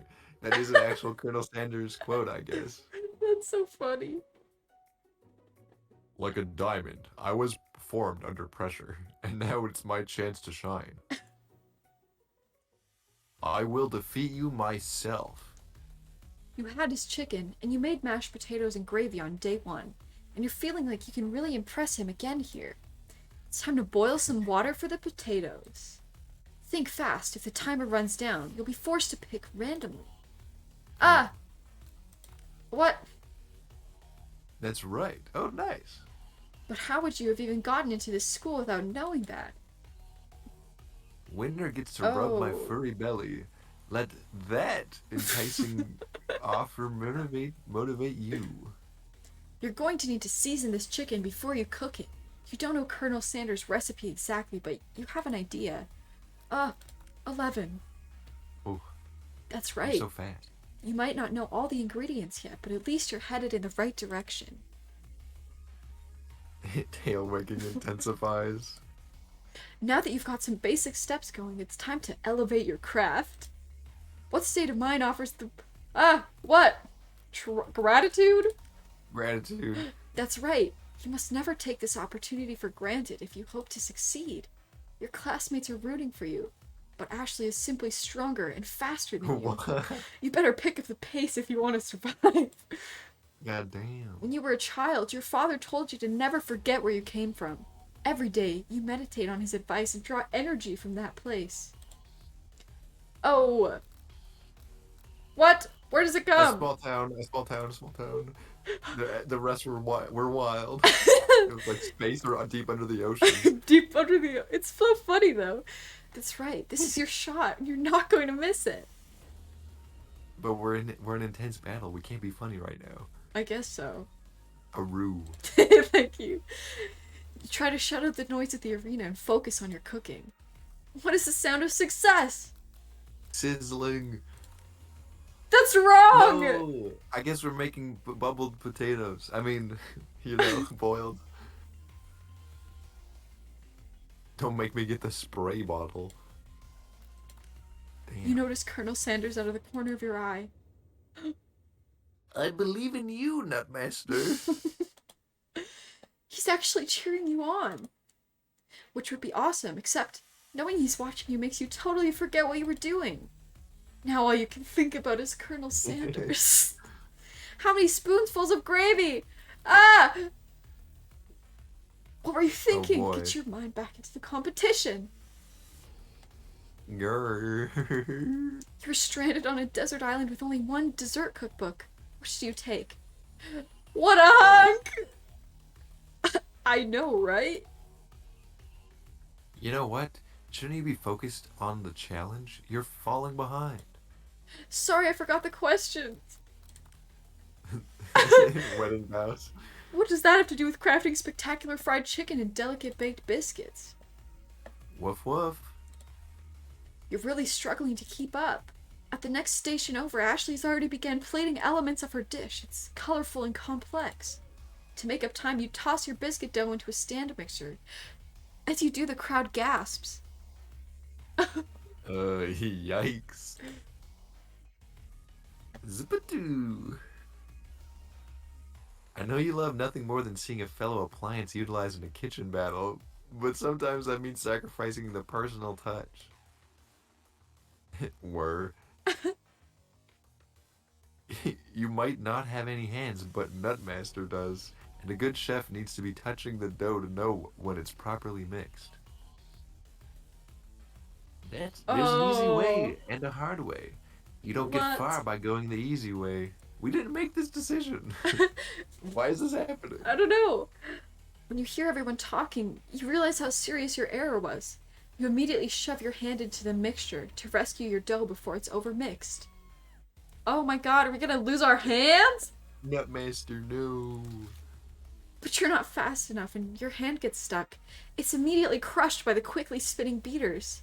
There's no way you'll be able to use that hand for the rest of the match. Oh my.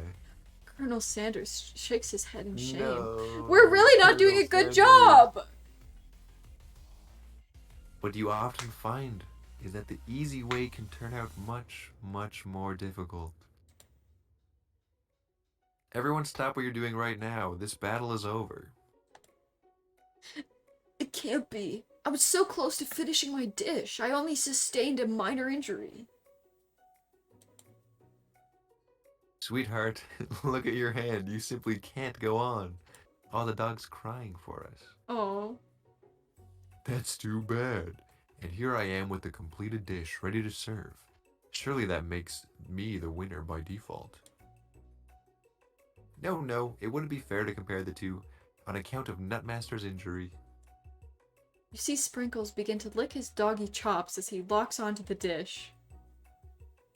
But I suppose you should at least tell us what you prepared. Well, because I'm the sweetest, I skipped straight to dessert. Oh, she winked. Oh. Under this white chocolate dome. Under this white chocolate dome, you'll find a wide array of delights, taking you on a journey of flavor that tastes good and tells a story of excellence. Why was under this white chocolate dome what triggered that? I don't know, it just had like a rhythm to it. Under this white chocolate dome. You know? Yeah, you're right. I was going to ask Nutmaster to do the honor, but since you're injured, I'm afraid that pouring this creamer of delicate hot chocolate sauce might be too difficult. Colonel Sanders, if you wouldn't mind lending me your strong, steady hand. Colonel Sanders pours the hot chocolate sauce on top of the dome, causing it to melt away, revealing the ingredients hidden within. What is inside of this White chocolate dome might surprise you. It is a delicate fried cheese croquette atop a slice of honeycomb, ice cream two ways, tender nougat, and pearls of blueberry jelly. Colonel Sanders seems intrigued, but perhaps not impressed, as he dips his finger in the chocolate sauce.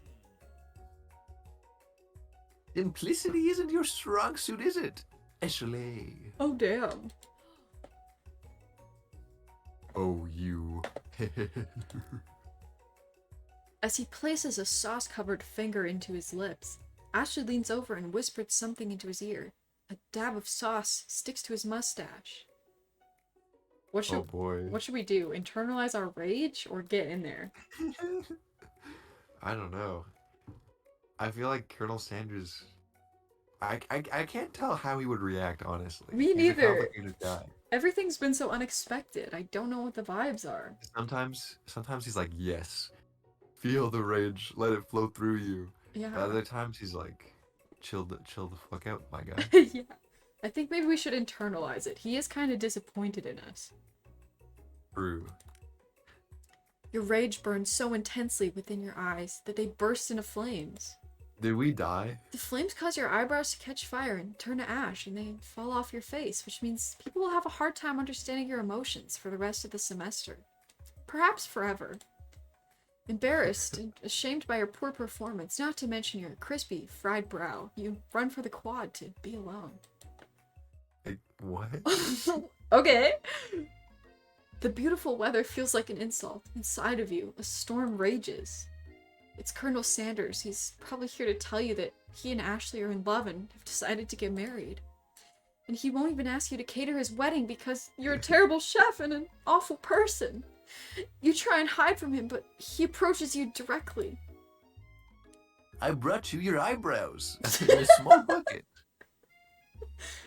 I know you're hurting right now, but the crucible of fire will create a more powerful whatever. Not just from this devastating sauce, but from that run-in with the mixer and that small fire. We should get that checked out. I'm fine. Can you just leave me alone? I'm a loser. I'm not fit to fill your fryer. I'll never be a master chef. Failure is a part of life. Not just for you, but for all of us. Except me. Do you think I've never failed at anything before? Because I have never. It's true.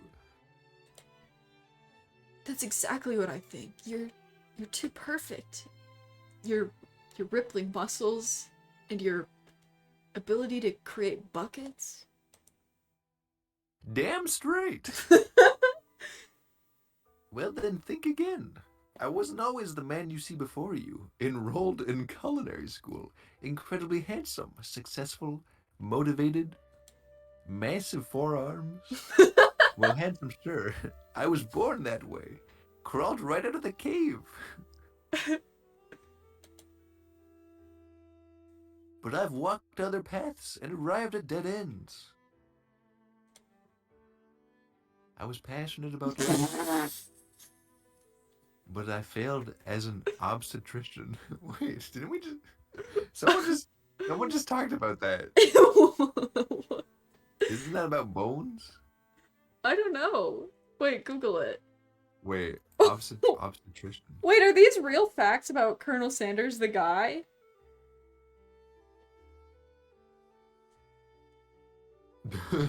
An obstetrician is a doctor who specializes in pregnancy, childbirth, and a woman's reproductive system.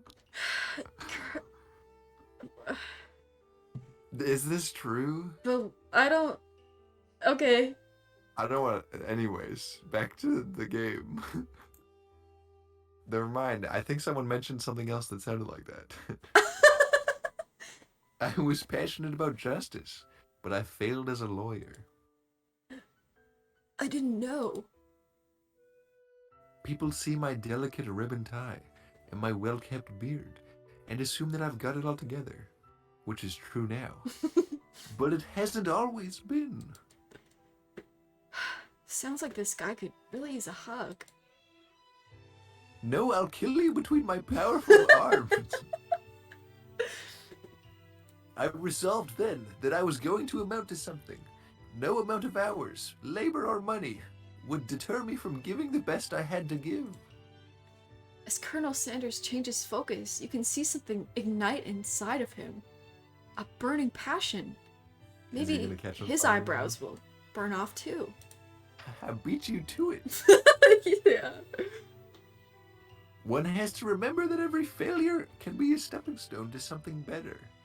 My new dream is pure. It's honest. It's something that a humble man in a crisp white suit can be proud of.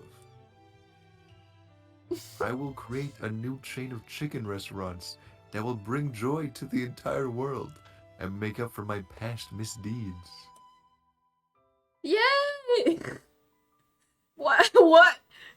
Just as your moment grows intimate, you're interrupted by a threatening, shadowy presence. Battle scarred from the night before, you prepare for the worst.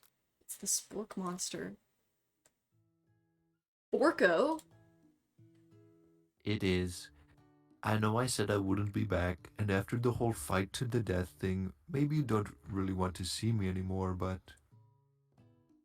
I just wanted to say I was wrong to attack you, and I apologize. I know what it's like to always have to look over your shoulder. Monster problems, am I right? Aw, thanks, Borko. I'm glad there are no hard feelings. Getting jumped by a giant creature in the dark of night can really rile a person up. I also want to apologize for the way I switched right into attack mode. I know that you're strong, and cooking school can put a person under a lot of stress. I actually used to go to this school. I wasn't always a spork monster, you see? I don't believe it. You were human once? Well, no, I was a golden retriever, but I was still a student. Until one day, some mean kids with a magic spellbook cast a dark enchantment on me, and I was forever transformed. Magic spellbook, you say? Precisely. I had procured a copy for myself, but somewhere along the way, I've lost it. If you find such a book, I beg of you, respect it. You're a powerful chef, and I shouldn't rely on such dark and evil magic. No. You should be protecting the innocent from those who would cheat them through sorcery and guile. If you need me, don't fear, I will be there. What is the Colonel Sanders voice? So, it sounds like there's some bad cooks in the kitchen of life. Nutmaster, together I am sure we can defeat them. Come back to my hideaway and we can discuss. Oh, a personal invite. You can't imagine what Colonel Sanders' home must be like, but it sounds like you're about to find out. Look around and find out, bitch. Oh, who's that old man holding a piece of chicken? Stepping inside Sanders' home, surrounded by his things, you start to feel a special bond with him. It looks like Danny DeVito. Oh, it does. It looks like you live such an exciting life, Colonel Sanders. Is that an urn of your dead mother behind you? What the fuck? You keep that just out in your living room? That's the only piece of furniture I have. Every day can be an adventure if you approach it with the right attitude. Is this even a video game at this point? When was the last time you made a decision? I don't know. I swear it's just an audio book of us speaking. Yeah. Never stop imagining. Have you been working on any new recipes of your own lately? I don't know why I toned it like that. I'm always excited to talk about food with another ambitious chef. Well, there is something. It's just a side dish that I've been tinkering with, trying to find the right balance of flavors and textures. I'm not sure I've nailed it yet, but I'm close. Colonel Sanders' eyes perk up as he starts to wonder what dish you might be describing. It's meant to pair with something spicy or something crispy. Both, perhaps.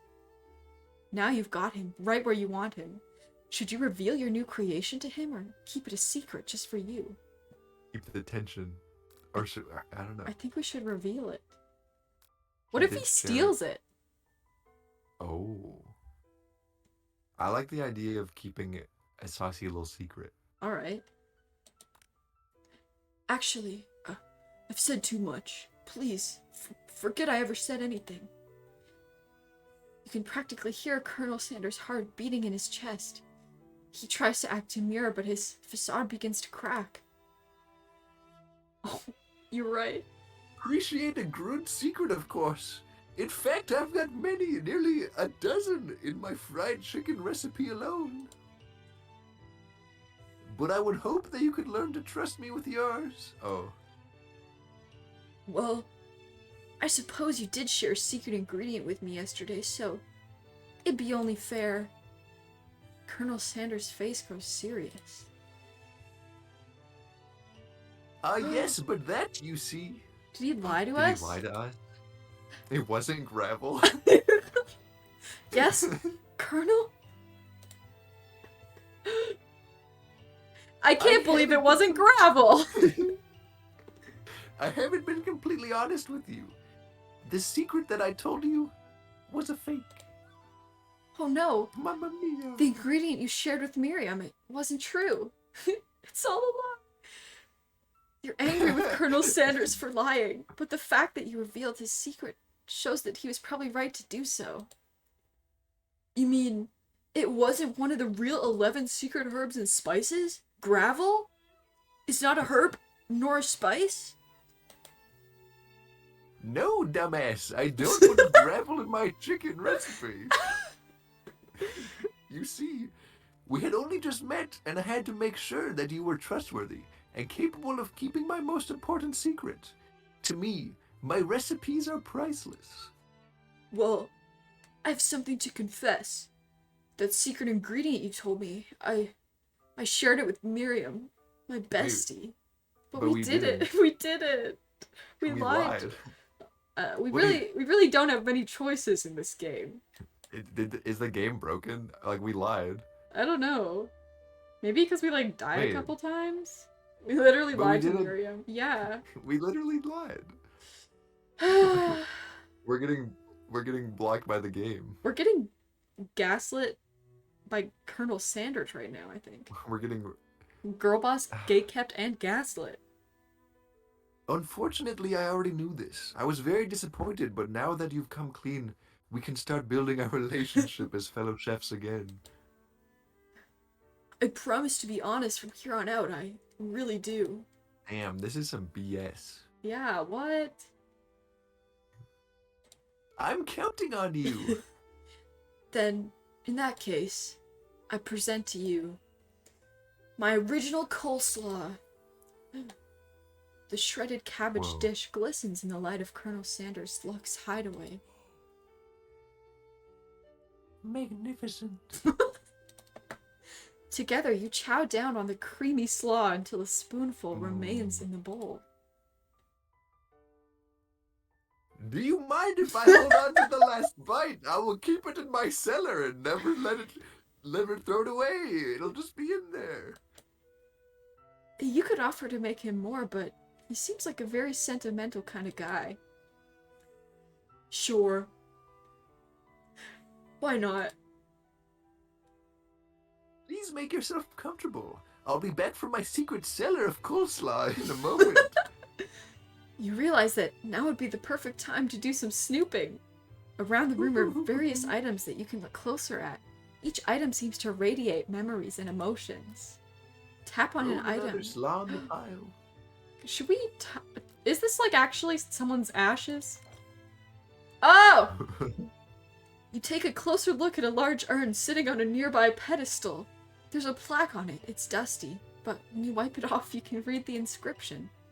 It says, "Here lie the ashes of all my past careers and business failures." Poor guy. God. Okay, what do we want? What do we want to tap on? I want to look at Danny DeVito. Alright. Danny DeVito. Oh. An adorable little baby boy crawls across the floor. From the goatee and mustache combo he sports, you figure this must be Colonel Sanders himself.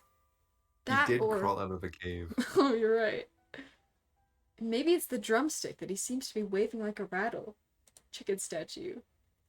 Who frames a baby picture of just themselves? Probably the same type of person who would make their own face the logo of a company they founded, am I right? Damn, we're getting some slander. You notice a very realistic stuffed chicken sitting on a corner table. When you pick it up, you realize it isn't just realistic, it's real. Wait, what? Taxidermy? What the fuck? Must have been important to Colonel Sanders when he was alive. A little note clipped to the chicken's foot reads, "The true state bird of the great state of Kentucky." Oh my. Oh, do we have to... Wait, is that really the state bird of Kentucky? I don't know. It must not actually be.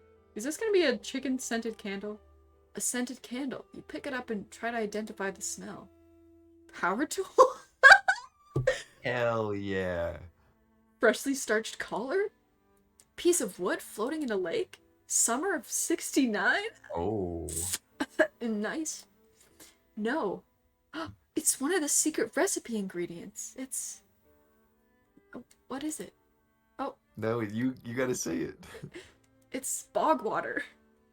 Oh my god. Bog water and gravel.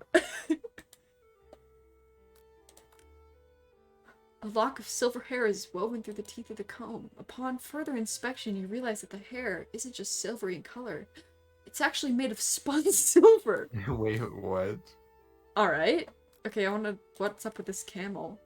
Oh. What? This photo appears to be Colonel Sanders, except he's an old man visiting the pyramids of Egypt? Maybe this is where he discovered one of his secret herbs and spices. Is he an old man right now? I don't know. One of the framed photos shows an old man who looks a bit like Colonel Sanders standing with a friend. They hold fried chicken drumsticks and appear to be cheersing them. Wait, no they don't. What is happening? They don't. Wait, what is happening? Is this anime Colonel Sanders like some cryptid who like took over the actual Colonel Sanders' life? Is this about to turn into a horror game? Is this about to take a Doki Doki Literature Club type turn? That would kind of be hype. That would kind of be hype. You look closely and see that there's a short inscription. I wonder who my friend Pete is. Like, what? You gaze out the window across the vast lake and mountain range beyond. Just then, the ghost of student pops up. Are you thinking about heading out into the world on a quest to avenge my death? Wait, what? I never even learned your name. Why would I avenge you? I could just tell you my name right now. Can't you see I'm in the middle of something? You open the window a crack and the ghost of student is swept out with the breeze. Who the heck is this colonel if they have pics of the actual Harlan Sanders? Yeah, like, what? Okay. This is so weird. Maybe he literally did crawl out of a cave. Yeah. Are we experiencing eldritch horror, Colonel Sanders? This must be where he keeps the secret recipe. You think for a moment. What number is important to Colonel Sanders? Then it dawns on you. It's 42069. Oh my god. Yeah, so Van tried to make some octopus, but he didn't cook it all, or he cooked it too much and it spoiled and became poison. And student died. So that was cool. 2-ish deaths. Yeah. As soon as you turn the dial to 1111... Wait, why is that significant? The 11 herbs. Oh, right. Inside it, you find a single note. Can chicken be prepared sashimi style?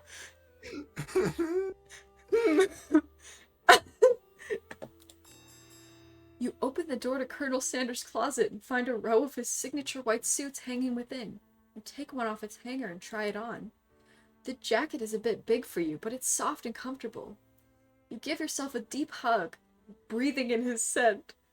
They say that home is where the heart is. Is this what they meant? I think it's salmonella. the Chopped episode I watched yesterday, they gave the chefs poisonous stuff if it was cooked wrong. That's, like, pretty intense for a reality TV show. Before you can look any further, you hear Colonel Sanders returning. He has a new dish that he's been working on, and he wants you to taste it. You try to act casual until he asks you why you're wearing his jacket. Oh. I don't usually loan those out, but I must say, it does look good on you. Not... Oh crap! The jacket! You forgot to take it off! What should we do? I feel like all of these are the same. Yeah. But Like, I feel like telling him that we're cold is also a big move. you're right. Should we fess up? What even is the truth? That we were snooping his house? I guess so. Maybe don't tell the truth. He kind of hates it when you're bold, doesn't he? He does. Maybe we should... Okay, should we just tell him the truth? It seems like he admires honesty. True. You confess. I think I've developed feelings for you. That's not what I meant. We were gonna say we're snooping through your house. No! I'm not sure that my big chicken dreams have left any room in my life for romance right now. Just chickens. Overwhelmed, you take off the jacket and run for the door. But the thought of leaving Colonel in the midst of such an emotional breakthrough gives you pause. You stop yourself. Colonel. Yes, Nutmaster. I honestly think this may be the beginning of something wonderful. I think you're right. We should take things slow. Oh shit. We've got we've got one more day. You talk late into the night and drift off into a slumber. Dream sequence! Oh. Oh my god. You awake to a beautiful morning in Colonel Sanders' hideaway. Did you make the right decision on how to respond to Colonel Sanders? Only time will truly tell. Dawn of the final day? I think so. Today is the day that could change the rest of your life. You think about the new secret ingredient you just learned about. Bog water. Bog water. In some jurisdictions, bog water isn't even legal. But if the recipe is a secret, how will they know? Your thoughts are interrupted when Colonel Sanders emerges into the room. He's holding a gorgeously plated breakfast, and your mouth waters at the sight of it. Here's a simple breakfast I just whipped up. It's meticulous. You taste some chicken. What kind of breakfast is that? You taste Colonel Sanders' food and it takes you on a journey. When you return, he's waiting to ask you an important question. So, would you say that we're the perfect match? How presumptuous. My cuisine and your taste buds, that is. I thought we were good at cooking, too. Take him down a peg. Such confidence. Such grace. Could he be the world's greatest gift to cookery? Or cockery? Okay, what should we do? Oh my god. Flatter or take him down a peg? I guess I like... Let's we're flirting. We have to flatter. Yeah. You know, I think we might be a great team. A single tear begins to pool in the corner of his eye as he gazes out the window. And with the right business partner, I know I can't fail. Business partner? Could he be talking to you? It's all happening so quickly. Overcome with emotion and confused by your feelings, you're on the verge of tears, unable to speak. The only answer you can find is to run out the door and get home. What? There's still one more day of school, after all. The University of Cooking School Academy for Learning waits for no one. You get home to find something very surprising. Your best friend is there waiting for you. Where have you been? Oh. Because I had one heck of a night. Oh boy. Oh no. I'm nervous about what she's gonna say. I've been desperate to talk to you about it, but I couldn't find you. I got worried that something had happened to you. It's okay. I was just... But now that it turns out you're fine, I can finally get you up to speed. on the saga of Miriam. Sure, but You will not believe what happened to me after school yesterday. I went on a date. I think I can believe that. Since I've been partnered up with Clank, he asked me to go out with him. Of course I told him, you'd better keep your dials turned to polite and respectful. I'm not that kind of girl. Does that imply that they're... Okay. But he was just interested in spending some one-on-one time together and getting to know me, so I said, yeah, sure. I can get to know the little metallic guy. Oh. Long story short, he took me skydiving with his friends, but things quickly spiraled out of control. Did she just say skydiving? As if that's a typical first date to go on with a talking pressure cooker? And now I'm not really sure where we stand. You don't give Miriam time to tell her whole story, however. Bottling up the details of your own night is just too much to bear. And I went on a date too, back to Colonel Sanders' house, where I spent the night with him. You what, mate? Nothing happened, but the emotional connection. Wowzers! It was pretty poggers. Can we get some pogs in chat for that emotional connection with Colonel Sanders? Oh. Miriam tells you to move on from this whole Colonel Sanders obsession and focus on school. If being obsessed with Colonel Sanders is wrong, you don't want to be right. After a short argument, you both agree to go your separate ways. I mean, thank God. When you arrive at school, you encounter your rivals in the quad. You can tell from a distance they're picking on Pop, though he himself might not grasp that fact. Because, you know, he's Pop. What's a swirly? It sounds delicious. Oh, it's great. I'll order you up one right away. I'll have my swirly with sprinkles, please. Ha, sprinkles is a dog and a treat. The last thing you'd want to start your morning is a swirly in the public toilet. Why don't you pick on someone your own size? Because I'm literally the biggest person at this school. There is that horse that Colonel Sanders rides to school, but who would dare pick on such a gentle and beautiful creature? You got some nerve, Nutmaster, suggesting I pick on a defenseless horse? What the fuck? Now you're twisting my words. I won't have it. You clench your fist, but the injury from yesterday's mixer accident makes you wince with pain. Horse? Oh, no. Gentle and beautiful? I don't think so. Doesn't look like you can go on cooking like that. Might as well just give up. I'll never give up. Ever. Colonel Sanders arrives just as it appears things are close to boiling over. A naturally intuitive person, he senses that something has been going on. Is everyone excited for the final day of school? Nutmaster, how's that hand feeling? I'm sure you'll be back in fighting form by this afternoon. Aren't you concerned about my hands, Colonel? Yesterday, I almost broke a nail, winning so hard. Technically, I don't believe a winner was decided, but your presentation was quite impressive. What is he doing? Complimenting her? But what about the flavor of my delicate, warm, gooey chocolate sauce? It was clear that you're passionate about how your food is received.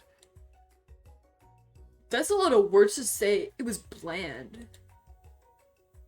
Excuse me, Nutmaster. I am more than capable of... I am more than capable enough to speak for myself. Maybe you could tell me more of your thoughts as we walk into class together. Me and you, Colonel Sanders.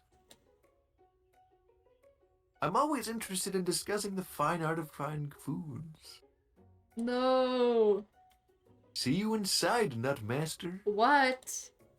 Annoyed by Colonel Sanders' inability to see Ashley for who you know she really is, you walk across the quad to get some distance. In an attempt to distract yourself from how slighted you feel by that interaction with Ashley, You take out the spell book you recovered yesterday and start flipping through the pages. Oh. Whoa, what's that book? It looks like bad news. It's just something I found lying around. It would appear to be some sort of grimoire, but I don't really believe in that magic stuff. A grimoire? Like a book of spells? I don't know. Who would spend so much time decorating a magic book if it wasn't really if it weren't really powerful? I can think of one surefire way to find out. Fuck around and cast some dark magic, maybe. Hell yeah. You open to a page covered with arcane warnings. Cast only in case of extreme emergency, it says around the edges of the page. I could use this spell here that says it will erase anyone I choose from all of my memories. If I scrub out Colonel Sanders, it'd probably help me focus better on the upcoming final exam. I guess so. That's way dramatic. Couldn't you do something else, like literally any other option? Not rooted in dark magic. Maybe tie a string around your finger. This is the only good advice Miriam has had all of this game. True. Okay, fine, it is drastic, but desperate times call for desperate measures. By Mariana's Trench. You don't remember that song? No. What? Okay, I guess so. Anyways, you've got a memory erasing spell sitting right in front of you and a pretty good excuse to try it out. We should not do that, right? Literally, why would we do that? You take your friend's advice and put the book away. It's almost time for class. What? Okay. Sprinkles is already in the room, waiting for the students to arrive. He clears his voice to make a quick announcement. I want you all to know, I feel something of a dog moment coming on. I'm about to have a dog moment. I'm about to shit on the floor. It's nothing to be afraid of. It's like, lifts up one leg. Dog moment. His cute little nose scrunches up and he begins to breathe quietly. He must be hungry. Reach for some homework. I think we should wait to see what happens. Yeah, he just said he's about to do something, right? Yeah. Sprinkles stops in his tracks. It's just one track. He focuses in on the window. The room is deadly silent. Dog moment. When you follow his gaze, you see a tiny orange squirrel perched on the cherry tree outside. Sprinkles turns feral and runs to the window of the classroom. He begins barking uncontrollably at the squirrel outside. Oh. Terrence? I told you never to come back here, Terrence. I will destroy you, Terrence. Sprinkles is barking ferociously, drool flying off his face. Dog moment. The squirrel looks over, but he doesn't say anything back. You wonder, is that even a talking squirrel? Who named him Terrence? You'd better not show your chubby cheeks around here ever again. After Sprinkles is satisfied that his presence has been felt by not only Terrence, but any other squirrel in hearing distance, he returns to his professional tone. Ahem. I apologize for the outburst. This actually brings up an important point. Thank you, Nutmaster, for reminding me to dole out this indispensable bit of wisdom. You see. But before he can go any further, Miriam's love drama spills over into the class. Sprinkles is interrupted by words and sparks coming from the back of the room. I told you to save it for after class. You think I wanted to be thrown from a plane strapped to a stranger? Miriam and Clank appear to be arguing, but you still haven't learned to speak Clank's language of mechanical noises. Were. But no, you had to show off to your cool friends, Jeff and Joanne. J and J forever. What? Watch us form a triangle in midair as we descend.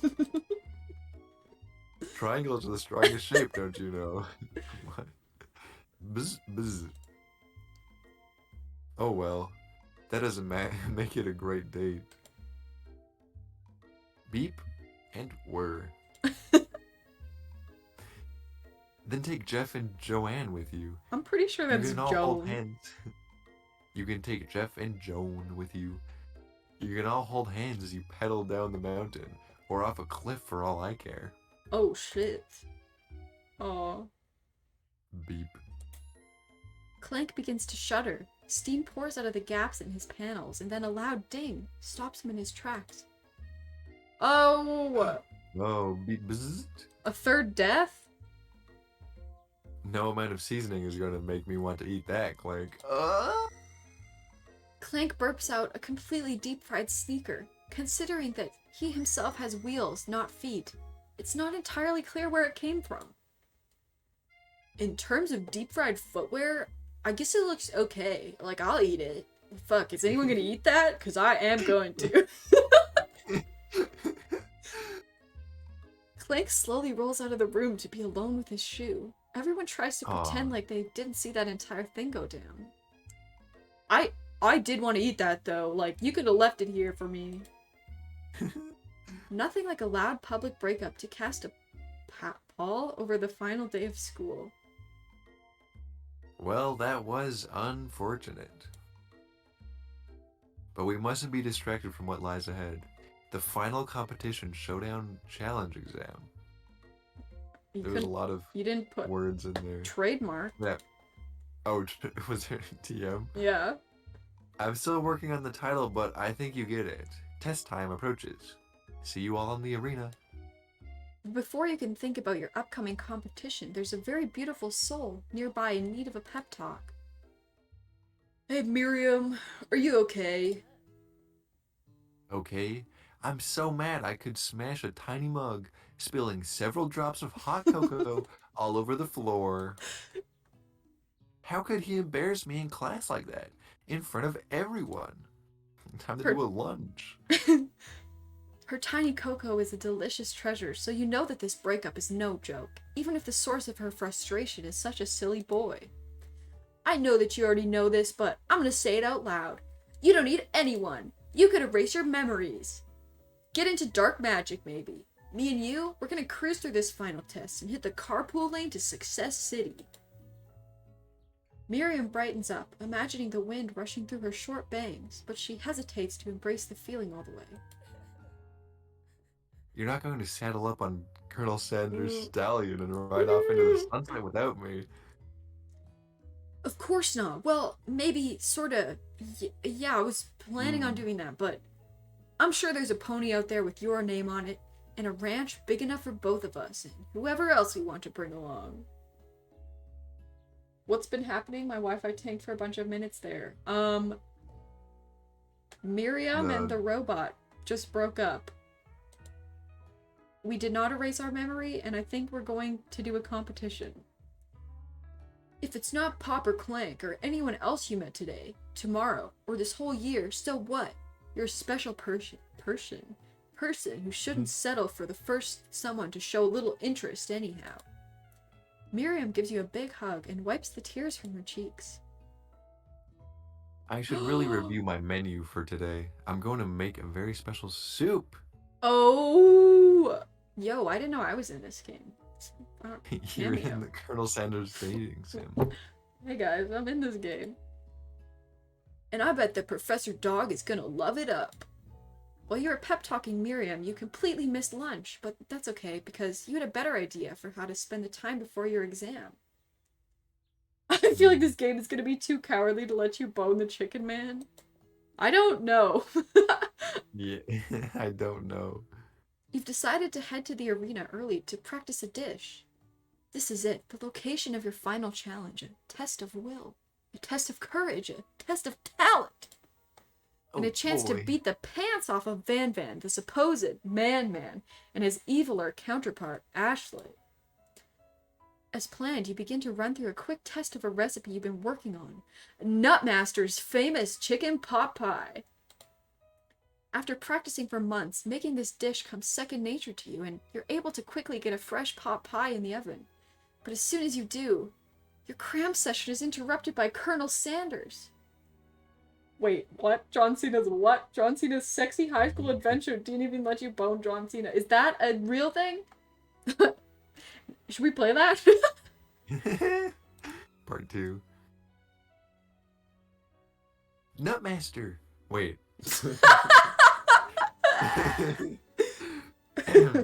Nutmaster, what are you doing here? There's still time before the final exam. Oh, just taking it all in. I'm big into visualizing success. I'm looking at my station and picturing victory. The pot pie has begun to bake. The smell is slowly filling the space around you. Visualizing, huh? That's too bad. I was hoping you were here cooking something delicious. You'd usually happily share your food with anyone who is hungry, but the last time you let Colonel Sanders get in your head, it cost you a cook-off. You decide that it's time to put your cooking above your romantic desires, but that decision gets hard to stick to when the oven timer goes off behind you. I think we should fess up. What do you think? Yeah, I think so. Okay. That is a real thing, you know, John Cena's sexy high school adventure. Oh boy. Okay, you got me. Why is it high school? And why is it sexy? Anyways. I'm doing a little bit more than visualizing. I know. My nose can smell a pot pie from 400 yards. Exactly. No less and no more. I hit the pie radius and knew exactly what was going on. That's an oddly specific distance, but you'd expect nothing less from an oddly specific man. You knew it was a pot pie just from the smell? Not just a pot pie, but a chicken pot pie. With an all butter crust. And my nose is telling me something else. Oh no! Is it burning? Haha, no. I can smell that it was made with a heaping helping of TLC. But it'll probably start burning any second if you don't pull it out. The moment of truth. Wow. Oh. It's the best pot pie I've ever tasted. I've always loved country cooking, and I could eat this all day. There's no time left. The final showdown is about to begin. Sprinkles lays down the ground rules. There are no rules. That's it. Just cook. Alright. You step up for the cook-off of a lifetime. You decide that mac and cheese plus the pot pie you've been practicing are just the dishes that'll push you over the edge to victory. Meanwhile, both Van and Ashley are prepping wildly elaborate dishes, per their usual over-the-top selves. Miriam has her giant magnifying glass and several sets of tweezers. She's definitely prepared to go big.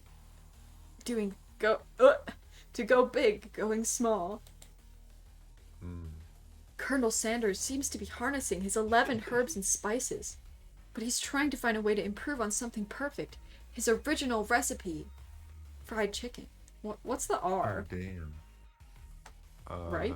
I don't know. Maybe. The intensity in the room starts at a full 10 out of 10 with a frenzy of action. Everyone is calling out really cool special cooking moves as they prepare their food. Wow, this is getting serious. I just saw Van do a somersault. Colonel Sanders batters his chicken as it levitates through the air. What? Egg wash! Miriam furiously injects ingredients. I don't know. What was that? I don't know. Is that like a legit registered trademark? I guess so. Miriam furiously injects ingredients into an itty-bitty pot of broth. Oh no. Best friend Baster Blaster. That's cursed. Van flexes his pectorals as he chops open a sea urchin. Let's rock and roll. Oh my. Ashley scoops her pastries off the tray with lightning speed. Shallow personality spatula. Oh my god. Even Clank gets in on it. Oh. 5-dial pressure point chicken cooking technique. Wait, when did Clank learn to speak English? It's the singularity, as was foretold. Hello, Angmar. We mustn't let it happen, or the appliance uprising will take us all What? Self-destruct. Van quickly unplugs Clank and rolls him out the back door of the arena. Oh my god. As you frantically prepare your dish, you notice Ashley has her spell book out. Is she going to use some dark magic to turn the tide? You've got a book of your own, and you're desperate not to see her win another battle. Should you take this opportunity to fight magic with magic, even if it's almost certainly evil magic? I think we should do it the hard way. Yeah, that's what Colonel Sanders would want. Who needs magic when you've got passion? I'm gonna do it the hard way. Colonel Sanders sees that you've chosen to win on your own terms, and he gives you a subtle wink from across the room. I believe in you, Netmaster. Miriam notices too. And I've always believed in you, Nutmaster, since we were little kids, because I'm your best friend. Forever. You turn to notice that Miriam is at your station, cheering for you. Miriam, what about your dish? If you're here cheering, who's cooking? Tiny food, short cook time. I'm actually already done, so I thought I'd help you. Oh, that's sweet, but Miriam tosses a handful of spices directly into your boiling noodles. It's the secret ingredient. Oh. The boiling pot explodes, sending Miriam flying backwards. The watery noodles begin to swirl in the air, bubbling up into a dark cloud that thickens and congeals before your very eyes. Eye of Newt. 'Tis I, Stephen, the spork monster. Steve? Wait, what happened to Borko? You're not here to Oh my battle me, goodness. are you? Did it just say Steve? Yeah. I thought you were just adding an N for a little bit of flavor. We spork monsters are many. I think Borko had the day off, but you have conjured Steve. And I hate to battle. So I'd say you're pretty doing all right. Alright. Well, hey, you're in the middle of a cooking competition. I love this stuff. It's it's better than TV. You crazy kids and your culinary skills really impress me. Mind if I hang out? I'm sorry, Steve, but I'm kind of in the middle of something. Do you mind? Steve the Spork Monster notices that you've got the grimoire stashed beneath your cooking station. I see what you're up to. Crisscrossed some magical items and accidentally summoned me, huh? Ha, yeah, you guessed it, sorta. If you're here, would you mind tossing some fresh noodles in a pot of salted water? I'd love to. I've always wanted to be a top chef, actually. You know, when I was just a little spork pup, back in the old country. You can feel Spork Monster winding up to tell a very long and involved story. You don't know where exactly they came from, but it seems like it was probably lonely there. Actually, you know what? Maybe you should just watch from the stands. I really need to focus on this competition. I understand. It's kind of like that time in monster school that I had fallen asleep during scare tactics class, and then Sully woke me up. Yeah, And Mike Wazowski was there. What? Crossover. You toss a serious stare at Steve and he takes the hint. Never mind. I'll tell you later. Good luck. Having suffered this huge setback, you don't know how you could ever win. Wait. Oh. Sure. Okay. Let's summon extra power. Yeah, I guess so. I can do this. I have what it takes. I came here to win. Your hair turns mac and cheese orange. This culinary energy flows through your body. My heart is pure. My hands are steady. My taste buds have been preparing their entire lives for... My armpits are very sweaty. Yes, Nutmaster, you are the chosen one. You will avenge me. Why would you just drop out? I have no idea. The power you've been summoning immediately fades back out. You interrupted my inspiring monologue. Sorry. My heart is pure. My hands are steady. My taste buds have been preparing their entire lives for this moment. I will show the world my cookery. You begin to levitate off the ground. Energy courses through your body. You know that with this power you can do anything, except turn back time, which would be super useful because while you're powering up, your chicken pot pie overcooked in the oven and can't be served. But don't worry, dear Nutmaster. You may have suffered some setbacks, but all is not lost. Impressed with your fortitude, Colonel Sanders decides that you have earned his support. I've been watching you today, and I must say, I'm truly impressed. You've been thinking on your feet and rolling with the punches. He steps up to your station and stands right beside you. I'm here to help. Teamwork? Egg wars. All you've managed to make is mac and cheese, and time is almost up, so you're gonna need it. But Colonel Sanders, what about the test? What will happen to you? What about the rules? Following the rules has never really been my thing. I follow my heart. Also, weren't the rules that there are no rules? Yeah. What a guy. Colonel Sanders unfolds a delicate white towel to reveal the most delicious fried chicken tenders you've ever laid your eyes on. Ah, damn. And besides, sometimes unexpected combinations can have surprising effects that surpass their individual efforts. Are you suggesting... If we combine forces, we can form the perfect food union in holy matrimony. Time's up, students. With time expired, it's the moment everyone's been waiting for. You must now prepare to present your dishes. A handful of students stand tall, but the class seems incomplete. It seems we're missing some students. Pop? Clank? From off-screen, you hear a pure and innocent giggle that can only come from one student. I'm flying! It sounds like it's coming from that broom closet over there. Miriam, would you mind? Inside of the closet, you see Pop, hanging on a broom hook by the elastic of his underpants. Pop, get down from there right now. Let me guess, did Van Van have something to do with this? When someone asks for a wedgie, who am I to refuse? Oh my god, okay.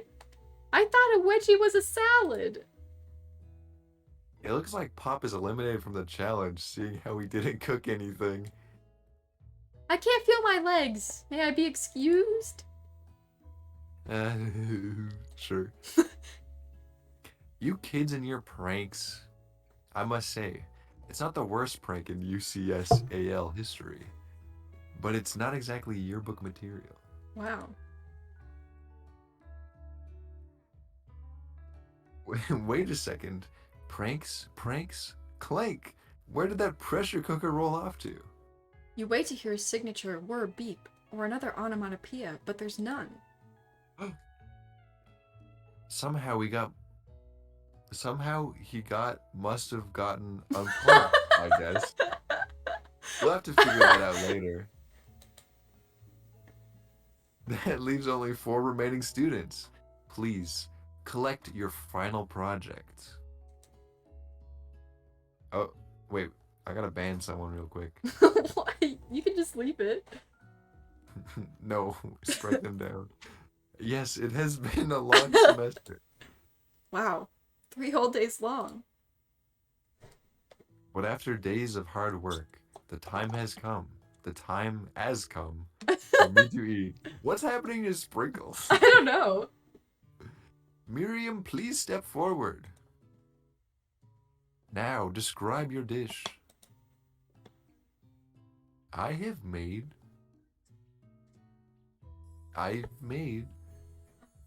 So tender tiny. udon noodles in savory soup. That's me. My word, it's so delicate. Is that a teeny tiny Narutomaki I spy afloat in this itsy bitsy bowl? Yes, chef. Please call me Sprinkles. Chef is my father's name. Yes, Sprinkles, and some green tea made from baby tea leaves that I picked myself. Sprinkles carefully sniffs around the dish before opening his mouth and letting just the tip of his pink dog tongue dip into the bowl. Sublime. Would anyone else like a taste? Oh, come on.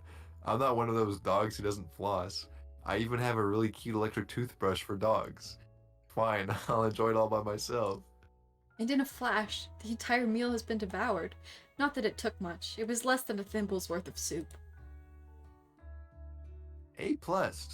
Rarely do I taste a dish that is much love. Sorry, that one was on me. Rarely do I taste a dish with as much love poured into it as yours. Miriam is overjoyed. She gives you a huge hug. Thank you, Nutmaster. for helping me to believe in myself. Van, you're up. Now describe your dish. I made uni over smooth egg custard in an axe-hewn urchin shell topped with caviar. Did you skewer one type of urchin with spines from a second, different colored type of urchin? Yes, Sprinkles! A bit much, don't you think? That's exactly why I did it. A bit much is kind of my brand. Doesn't it look cool? Sprinkles leans in to sniff the... I don't know how to say that, but I know it's not uni. It's like uni, maybe? But he can't get his nose close on account of all the spikes. He begins to paw at it erratically, causing the custard to slosh around. Woof woof. Please be gentle with my cuisine! Grrr. Finally, Sprinkles goes all in, tongue first, but he can't get past the needles. He reels back as his tongue is poked and prodded. Youch, my tongue. The professor appears to be having an allergic reaction to the sting. I can't eat this. It keeps poking my tongue. Bark bark. Disqualified. A stunning turn of events. Who would have thought that serving food in a bowl made of needles could make it difficult to eat? Dejected, Van does not go gentle into the night. Disqualified for glamour? Don't discount sympathy. Simplicity? Simplicity. This isn't the last you've heard of me. Oh. You gotta pee on urchin wounds. I learned that from Surf's Up. No. Moving on. Before forcing us to endure his swollen tongue for another moment, Sprinkles graciously laps up a bowl of milk. Oh, Minecraft. I know. Yeah, I'm a dog and I drink milk. Get over it. Sometimes it helps calm my agitated tongue. Van's villain origin story. Next student, Ashley. It's time to step up. Now, describe your dish. I made orange blossom Turkish delight in a light rosewater syrup topped with French meringue and connected by sugar glass. That actually doesn't sound too bad. Indeed, it's quite delightful. However, I'd ask that you please refrain from eating it or attempting to taste it in any way. It's very fragile and meant to be a display piece. Don't eat the food at a cooking school? Got toast in your ears or something. Not master. I told you, it's a display piece. Ashley, I must say, it is beautiful. However, this is a cooking competition at a cooking school. Yeah, which is why I cooked it, and did an extremely good job cooking it, too. I didn't realize we were having an eating exam. If I wanted to be judged on eating, I'd go to College of Eating, School for the Hungry. I suppose you could smell it, if you absolutely insisted, but don't breathe too hard. You might disrupt the sugar spiral. If the food cannot be eaten, it cannot be judged. You are disqualified. Rage overtakes Ashley, and she finally cannot keep her two-faced routine up. You wouldn't know high-end cuisine if it cooked you. If it what you? If it cooked you. What did I say? Oh, it sounded like you said cooked. And with that, Ashley storms off to rededicate herself to being the best, but this time without being shackled by trying to be fake nice and liked by everyone. This isn't the last you've heard of me either. If this class gets much smaller, I'll be teaching myself. You and Colonel Sanders, the final cooks, step up together. Two chefs? What began as a bowl of delicious mac and cheese. You're doing the voice too. What? Oh. It's become something else. He examines it closely, sniffing and eyeing the bowl. Uh-oh. I don't have a good feeling about this. From somewhere in the room, a literal drum roll plays. Just when I thought I've seen everything in this kitchen. You give me this thing, and completely blow me away. In my 49 dog years of life, I have never tasted anything so delicious and perfectly balanced as all things should be. It's so delicious, in fact, that everyone passes the class. Oh. Whoa. You pass, and you pass, and you get a pass. Everyone gathers around and partakes of the mac and cheese bowl. They all seem to transcend this Wait, reality into another dimension. we didn't put it in a bucket? Oh, you're right. Like, what's up with that? This looks pog too. Now I want mac and cheese with chicken. Same. Like, I want. This is a very successful ad campaign because I do now want to go eat KFC. Yeah. Late night KFC run. Is it even open? You win! Together, you and Colonel Sanders have made a new menu item. The new menu item is so impressive, even the Van and Ashley are drawn back in by its magnetic fragrance. When they gaze upon your mac and cheese bowl, they admit that you are indeed an excellent chef. Sprinkles declares that you have passed. Everyone has passed. There were supposed to be more battles, but come on, how could they be better than this one? Now that the school year is complete and everyone has graduated, the students return for one last assignment. To get their groove on. Hell yeah. The cafeteria has been completely redecorated in order to serve as the site of the school's graduation dance. Compared to the massive, high-tech cooking area, the humble decor seems downright cute and cozy. Oh! Oh. DJ Dog is in the house! Ow, ow, ow. What up? Can we get a I had ow-a-roo? Ow, ow. You knew that Sprinkles was a master chef, but also a world-renowned turntablist? Who says you can't teach an old dog new tricks? Van and Ashley tell everyone they've committed themselves to righting the wrongs they did while they were villains. Oh my. For a moment, you actually believe them. Not another haunting! No ghosts allowed at graduation. It's clearly written in the school's bylaws.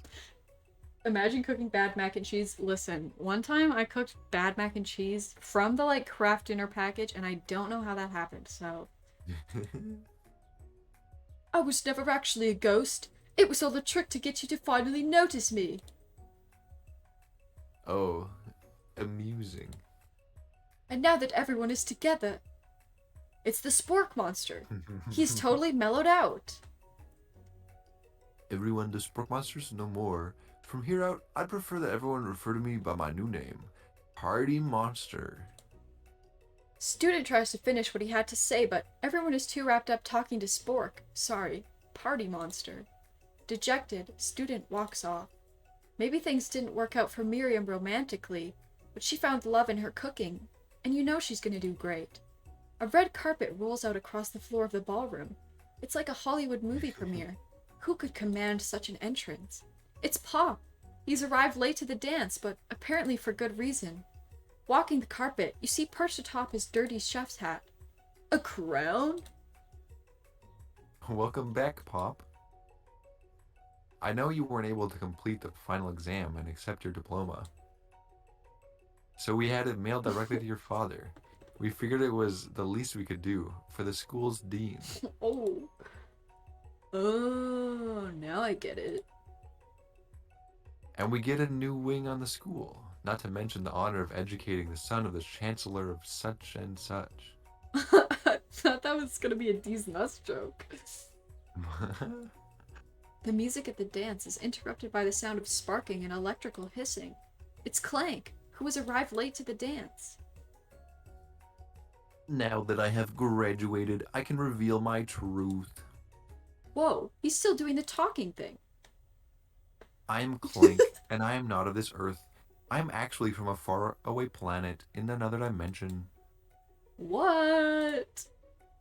What? I actually feel like I knew it this whole time. Now that I have learned the ways of your kind, I must return. Miriam, will you come with me?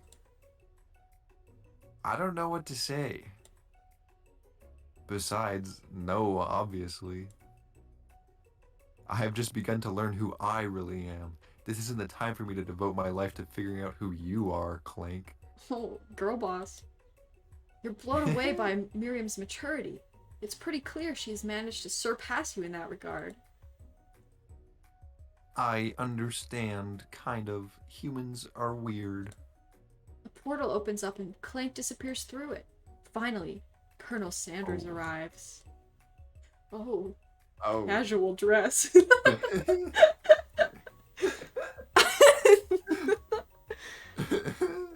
Well, ignoring that. What? Howdy, classmates!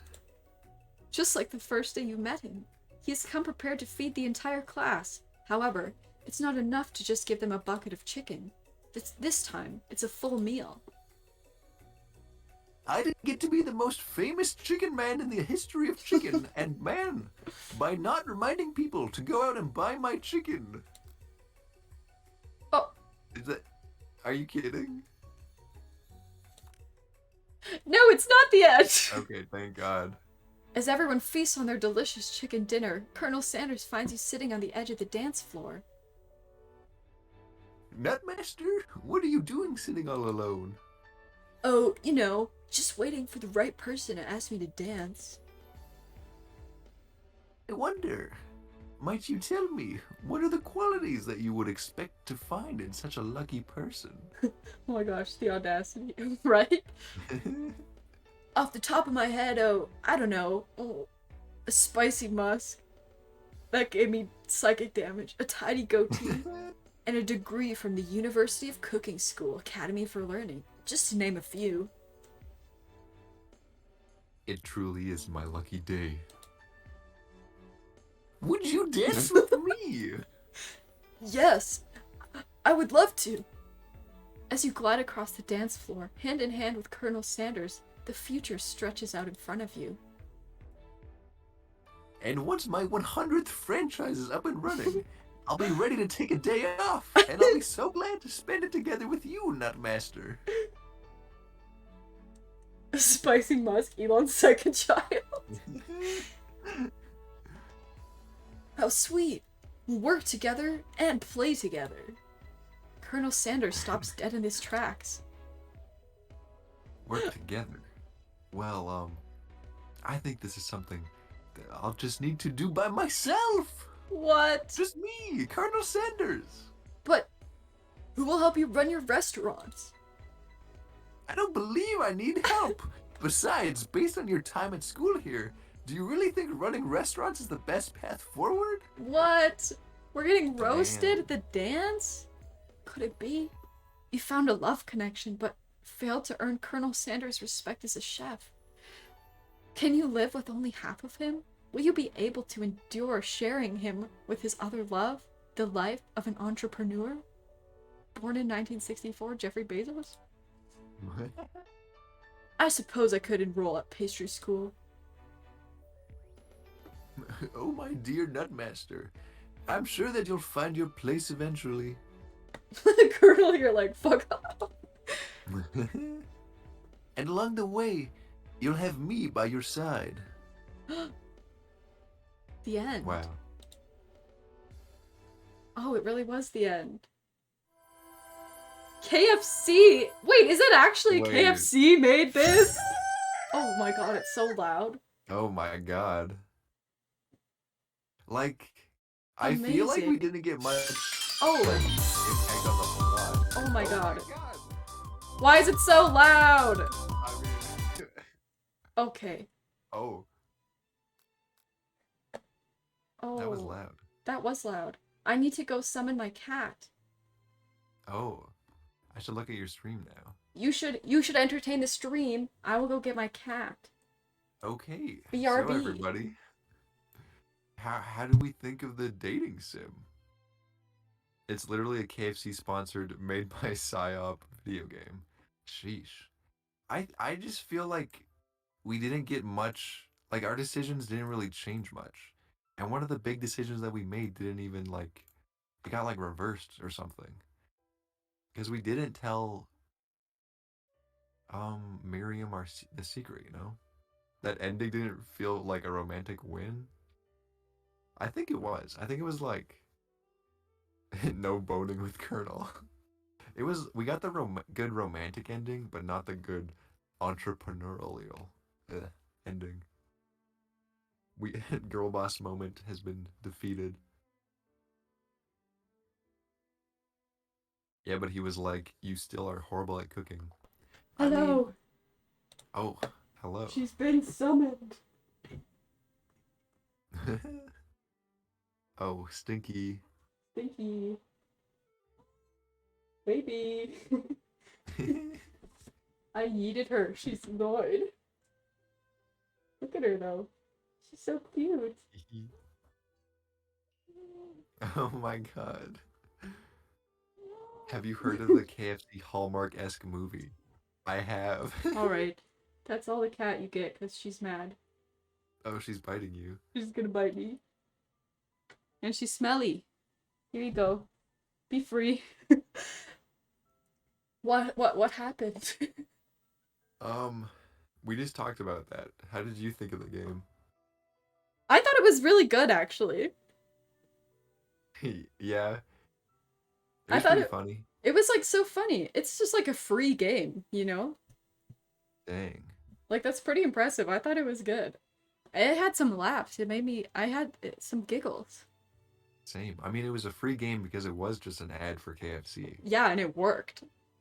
that we played for 3 hours. Yeah. Is it actually like made by KFC or what? Yeah, it said, was that, it said presented by KFC. Was that while you were away? No, I think I saw that. Okay. That's like wild. Um, I'm glad. I'm glad. Shame the end wasn't a total success, but it had some good comedies. Yeah, I enjoyed it. I actually had a better time playing that than I thought we would have. Thank you for sitting through my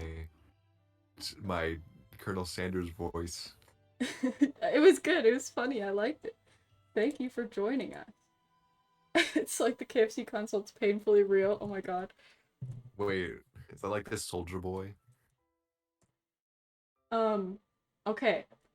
I think we'll go to the end now. To the end now. Thank you to everyone who joined us. Are you still here? Oh yeah, I'm here. Oh, okay. I wasn't sure if you left. I had a good time. I had a good time with you all. Thanks for watching the entire journey, if you did. I think we're gonna raid Yuzu today. Alright. We've raided her a couple times before. This Saturday, I'm gonna be playing GeoGuessr with my sister, so if you want to join that, that's what we'll be up to. That was so fun. Thank you, thank you. I had a lot of fun. It was pretty enjoyable. I'm gonna go to bed. Yeah, Ciao. thanks for having me. You're welcome. Thanks for helping read everything. It was fun. No worries. It was good. Okay, you guys gotta say soup raid in Yuzu's chat. Hell yeah, hell yeah. Goodbye, everybody. Have a good night.